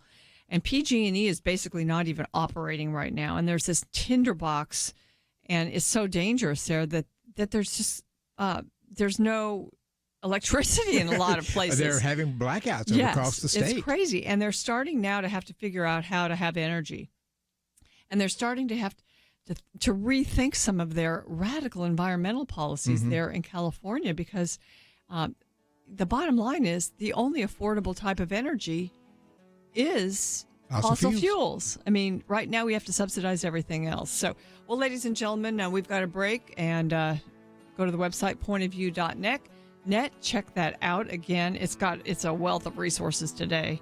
And stay with us. We'll be back There's after an old this. saying that the first casualty in war is truth. Maybe that helps you understand what's happening in America right now. Thankfully, it's not a war with bullets, but there is a war for control. Control of the country and control of your pocketbook. Truth is under fire, but you can help turn the tide by supporting Truth. Join the Truth team at Point of View Radio. Learn how you can make a difference at pointofview.net/team or call 800-347-5151. Don't let truth become a casualty on your watch. Pointofview.net/team and 800-347-5151. So what would you do with an extra $500 a month in your budget? Pay off loans, save it, do something fun? Well, it's something you may need to think about if you become a member of MediShare. MediShare is a Christian healthcare sharing ministry, and it works. You can save big time on your healthcare costs, and you don't have to pay for things you don't believe in either. Find out more. Call 855-SHARE-40. That's 855-SHARE-40. 855-SHARE-40. Point of View will continue after this.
You are listening to Point of View.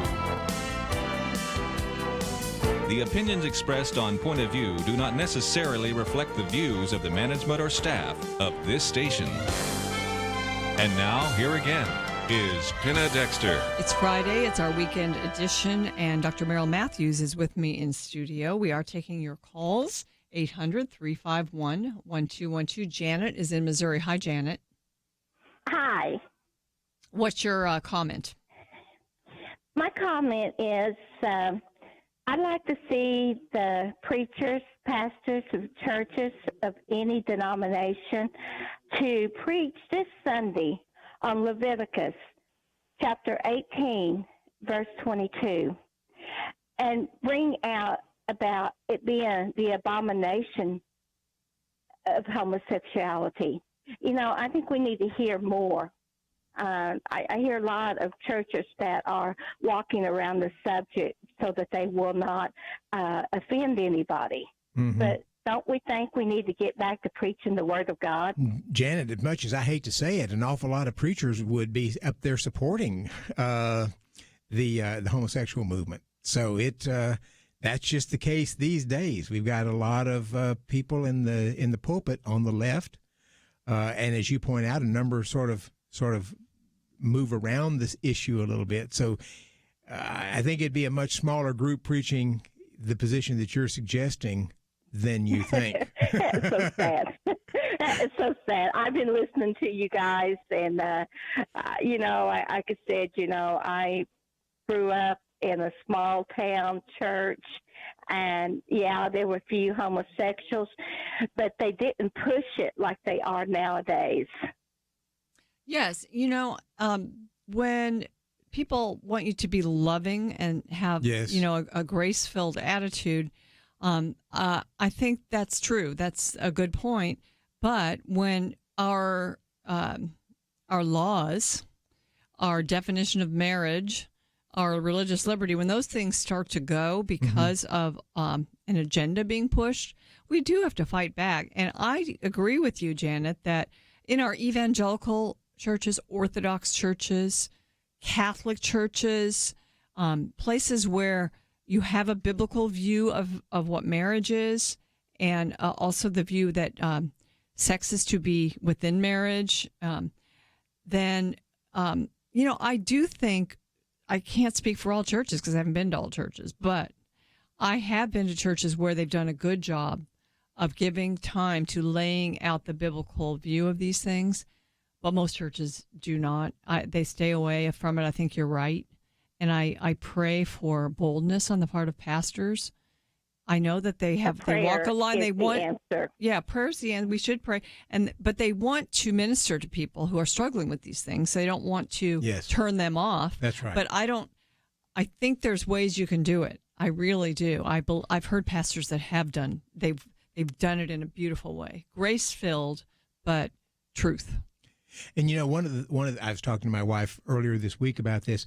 One of the things that when so many churches say we can't address these issues because we'll offend somebody, and then not too long after that they begin to embrace more of a liberal agenda, and in many cases they do this. This is what's an irony to me. They do this because they say we want to be able to grow and we can't offend people or we will stay small. But when they begin to move away from the truth, they get smaller, and the churches that are standing by the Word of God are the ones that grow. It's just amazing to me. But they don't learn from that. They don't learn from that. I've never seen them learn from that. Janet, thank you for bringing that point up. I think it's probably the most important concern in the church right now. And you know, let me just add an additional element to this. We're talking about the churches losing their tax-exempt status, but there's a lot of nonprofits out there, think tanks. I'm in a think tank. Other groups that Family Research Council. Family Research Council, focus on the family and so forth, aren't churches necessarily. But if they were, does this mean that they would lose their tax-exempt status if they were to? I think absolutely it means that. A think tank like ours, we are tax-exempt at the Institute for Policy Innovation. We don't typically deal with social issues. We deal with economic issues typically. But does that mean that if you're not going to be supportive of something, that do all tax-exempt groups if they're writing on policy issues, they end up losing their tax exempt status. And I've raised this question. I've never heard anybody answer it. If you can go to a bakery shop and say you have to bake a cake that expresses our views or for our wedding or whatever, can they come to a think tank that writes on policy issues and say you have to write a policy paper that supports our agenda, and if you don't, we're going to sue you or challenge you? It's kind of a fairness doctrine. Doctrine for groups public that policy write. Groups. Yeah. And our country is built on letting all kinds of opinions, religions thrive, and let the ones who speak the truth that touch people's hearts rise to the top and not to be afraid. But, we don't want to become more like a country like China where the government just knows what's best on everything and rules from the top down. That's not America.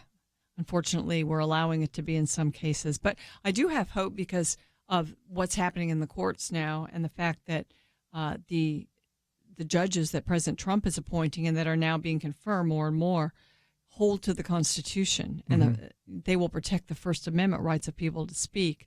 And so as those numbers grow, and I think it's one reason for President Trump's that a second term would be beneficial for the country because you get more judges. Yes. I think Kelly would totally agree on that one. Let's go back to the phones and speak with Adam in California. Hi, Adam. Thanks for calling. Hello. I just wanted to make a quick comment. I call you guys all the time. I love you guys. And I was telling the gentleman that had picked up the phone, I said the child-mindedness of politics and government and even the gender issue. Child-minded? Yeah. What does that mean?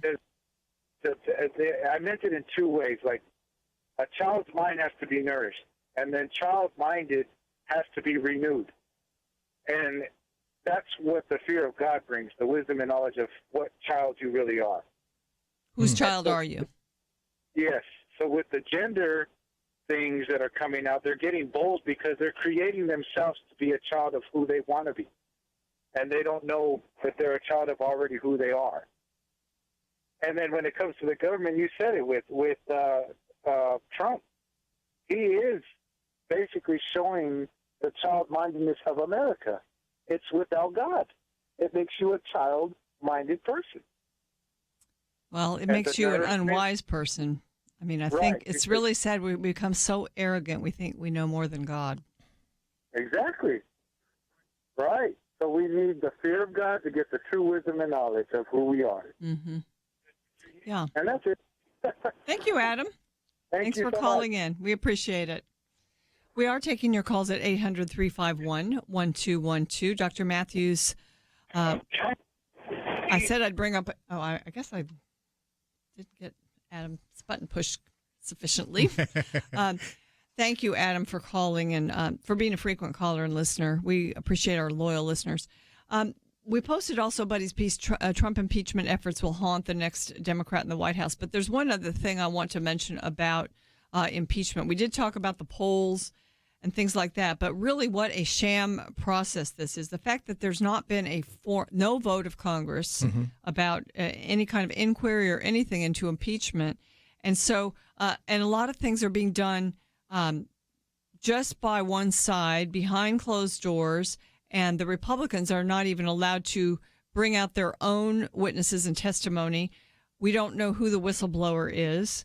So it's being done in a different way than any impeachment ever has been before. It has, and the Constitution leaves it. The Constitution does not provide a lot of guidance as to how to do this. So the notion that historically they took a vote beforehand in the House to make sure, and before they started moving forward, was to make sure they had some bipartisan support and widespread bipartisan support to be able to move forward. That is wise. I can use a lot of adjectives from Nancy Pelosi, but wise is not one of them. and she is keeping this. It is such a partisan affair that it's one more step. With Barack Obama, you had a lot of things. He couldn't get things through the House, so he decided to use his pen and his phone, executive orders and so forth, in order to be able to move forward without doing it. It became much more partisan, and now it's even. And we warned back then, if you do this, The next president might be willing to do the same thing if he or she doesn't think they can get things done. That's happening as well. That's happening as well. And my concern is right now you're creating a strictly partisan event on this impeachment, and you're going to open the door for much more partisan impeachments in the future. I guess maybe the question I'll ask, and we can talk about it after the break, is they know that the Senate will never convict the president. And so the reason they must be doing this for other reasons.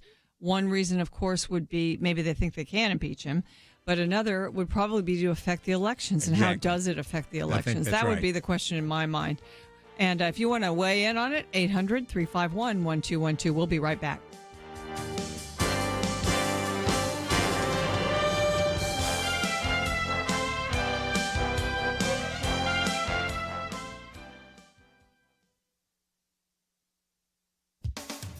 At the opening of the 74th United Nations General Assembly, which convened a couple of weeks ago in New York, President Trump gave a speech that encompassed hot-button issues ranging from Iran to global religious persecution. One of his bold moves was to call the United Nations out on its promotion of an international right to abortion. Austin Ruse is president of CFAM, the Center for Family and Human Rights, a nonprofit that monitors and works to affect the social policy debate at the United Nations. He's been watching the UN for decades and says the president delivered what may be the most pro-life statement any president has ever delivered to the world body. President Trump told the gathered dignitaries, Americans will also never tire at defending innocent life. We are aware that many United Nations projects have attempted to assert a global right to taxpayer-funded abortion on demand, right up to the moment of delivery. Global bureaucrats, he continued, have no business attacking the sovereignty of nations that wish to protect innocent life. Like many nations here today, we in America believe that every child, born and unborn, is a sacred gift of God. Austin Ruse explains that this strong statement followed strong action by the United States in initiating a joint statement signed by 21 nations voicing their opposition to ever including a global right to abortion in international law. This refers to constant attempts to include the terms sexual and reproductive health and reproductive rights in UN documents. U.S. Secretary of Health and Human Services Alex Azar stated unequivocally in his speech to the General Assembly, there is no international right to abortion, and these terms should not be used to promote pro-abortion policies and measures. In fact, the U.S. did not set out to take such a strong stand. But as Secretary Azar explained, they try to sneak these things in. We are calling them out. Keep watching them, Mr. Secretary. For Point of View, I'm Penna Dexter.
Now, back to Point of View, your listener-supported source for truth. Welcome back to Point of View. I guess I hit a nerve, buddy. Everybody wants to talk about impeachment. I didn't think anybody would. They all do. But we are taking calls here in the last segment of Point of View. But, you know, we just kind of were making the point of the lack of a formal beginning of an impeachment inquiry. And then we posted this piece that you wrote in The Hill that came out today. Mm-hmm. It's very timely, buddy. Thank you for doing that. It's at pointofview.net, and you can read it. But really, what's good for the goose is good for the gander, isn't it? Yes. And that's kind of, I think that the Democrats will find that out if they consider in this track of Right. impeachment. I point out at the end of this that when Democrats decided to change remove the filibuster for judicial nominees, except for the Supreme Court, people said, you're going to regret doing that. And they do now. They've several of them have come up and said, I wish we had never done that because Donald Trump is in and the Republicans are in control of the Senate and they can put just about anybody they want to on the judiciary. And my suggestion is, Democrats, you're going to regret the day that you decided to make a partisan impeachment thing going on because two can play at this game. You know, you said Nancy Pelosi isn't that wise, but I thought she was wise in kind of holding back the waters of impeachment because she knew that she had members that are facing, tough elections, and they may be in Trump districts that went for Trump and things like that. But I've never understood why that Ukraine president call is the thing that really pushed them over. I don't get that at all. I don't get it either. They said release the transcript. They released it. Well, there's nothing there. But this goes back. The Mueller report, release that Mueller report. That's going to show us. Well, it didn't actually show anything. And now the transcript, and they're looking for more stuff. And we don't know what they'll find. So something may come up, but at least so far, it has not appeared to be anything that would really touch the president or create an impeachable offense. Let's go back to the phones and let some folks weigh in. Rick is in the state of Florida. Hi, Rick. You're on Point of View. Hey, Penna, how you doing today? Great. Look, I was just going to say that it seems to me like the Democrats is wanting just to keep a smear campaign going against President Trump. They just want to keep the media involved in something so that they can continually rake him over the coals, so to speak, like they did Judge Roy Moore in Alabama, to the point to where he might, a few votes might go the other way for them. And Rick, I think you're absolutely right. They did the same thing with Kavanaugh. It was a constant impeachment, and not impeachment, but it was this constant drumbeat of this person has done something wrong. And that's another thing I think the Democrats have opened a door they're going to regret, because at some point a Democratic president's going to nominate somebody to the Supreme Court, and Republicans will feel perfectly justified in bringing up all of these things that may or may not have any relevance. So, Rick, I think you're right. I think this is they feel like this is working in their favor. I'm not sure that's right, but they want to try to keep this constant drumbeat of Trump did something wrong. We need to get him out, in hopes that the voters out there will eventually go along with him. Yes, sir, and I don't think it's going to work either, and I hope it's another 16 years at least before we have another Democrat for president. Wow, that would be a long run for one party. It doesn't happen too often, but we looked at these polls today from Rasmussen, and it was not encouraging, really, about impeachment. But as you said, it's early, and if this goes on for the next year, he's not going to be removed from office, but this whole impeachment, if this impeachment talk goes on, maybe it won't go on for more than 6 months. Maybe they'll give up in 6 They're months. already beginning to talk about the do-nothing Congress because it's all about impeachment. Everything is about impeachment. So the issue of being able to pass the free trade agreement with Canada and Mexico, is that going to be able to be brought up? They've got a budget they've got to get done. They've got a range of things that have to be addressed, and yet it's all impeachment all the time. And my guess is that Americans by next year will be really tired of this. Me too. I think so. Let's go to Texas. I know I am. And speak with Karen. She's listening on KBJS. Hi, Karen. Thanks for calling in. I'm sorry. Thank you for taking my call. Are you Julie or are you Karen? I'm Karen. Okay. I've got a couple different names up for you, but I'm glad you're Karen. I was right the first time. There's more than one Trump supporter on this phone. I think so. What's your comment? Okay, I was just going to say that I think that this whole thing is a distraction. I think they were in a panic when they heard that the phone call talked about CrowdStrike. I don't think they care about Biden, but when they found out that he's going to get to the bottom of how all this started, I think that's because Nancy Pelosi turned right around after that and said, okay, we're going to do impeachment. So they want to stop him from getting to the bottom, but they're not going to stop him because Barr is out there looking into the predicate for the whole Mueller investigation. He's really out there eager doing to see it. what he comes up with. Yeah, I agree with that, but I think that's why the whistleblower mentioned Barr, because they were hoping that they could make Barr recuse himself. I don't think he's going to fall for it, but Well, of course, Barr is I think mentioned in the that's learning that. transcript. Barr's name is mentioned in the transcript as President says, I'm going to have my attorney general talk to you, get in touch with you. And, of course, then Barr's office released a statement said they never heard anything of that. So for whatever reason Trump said it, if he just didn't follow up or whatever, the attorney general said he hasn't had no interaction on this. Right. But everybody listens to the mainstream media, and they don't know what we know. Unfortunately. Fortunately, there's a lot of alternative sources like Point of View out there where you can hear some different, let's say, facts. Yes. Hey, thank you for calling, Karen. And, you're absolutely right. I think confronting what went wrong in the collusion investigation is absolutely necessary. Mm-hmm. I mean, we wasted so much time, 2.5 years, and money. And this is so bizarre. There was collusion going on, but it was the Democrats paying for the Steele dossier from Russian spies who were saying various things about what President Trump had done.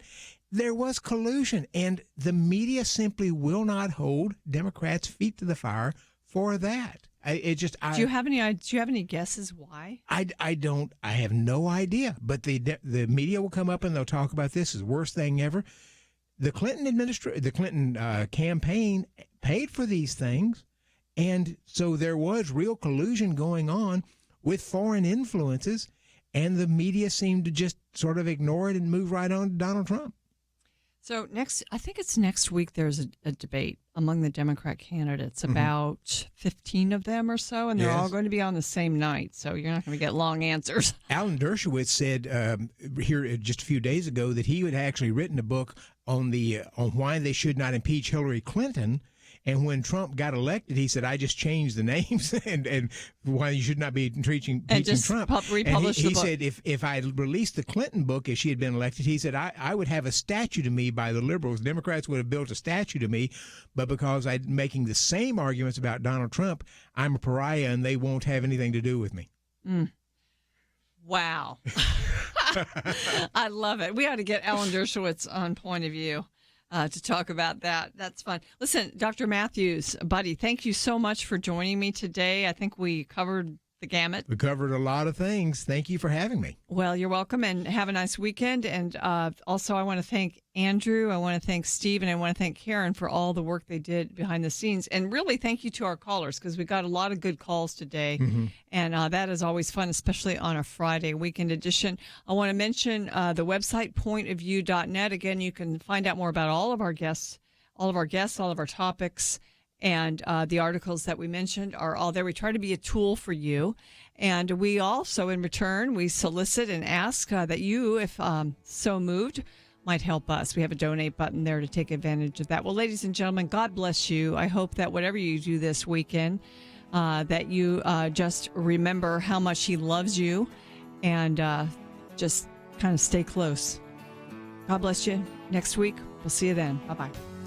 When you give to Point of View, does it make a difference? Jeremy Dies would tell you that it does. He grew up listening to Point of View in the back seat of his mom's car, and it helped to shape his thinking. I had parents that were able to sit across from me at the dinner table after we listened to Marlon Maddox and Kirby Anderson years ago and think through what the scriptures say about these issues of current significance in our lives. That's only possible because Point of View has come along and ministered into my life and made me who I am today. And here I am today defending religious liberty, partly because Marlon Maddox and Penna Dexter and Kirby Anderson were the ones that were pushing me towards all that. They taught me how to think through these issues. They didn't tell me what to think. They taught me how to think. Each gift you give will change lives. Not every Point of View listener will become a Jeremy, but if they listen for very long, they will be changed. And that will change how they impact and affect the lives of the people around them. So make that decision to change a life today. Join the Truth Team and boldly stand for truth in a world of lies, distortion,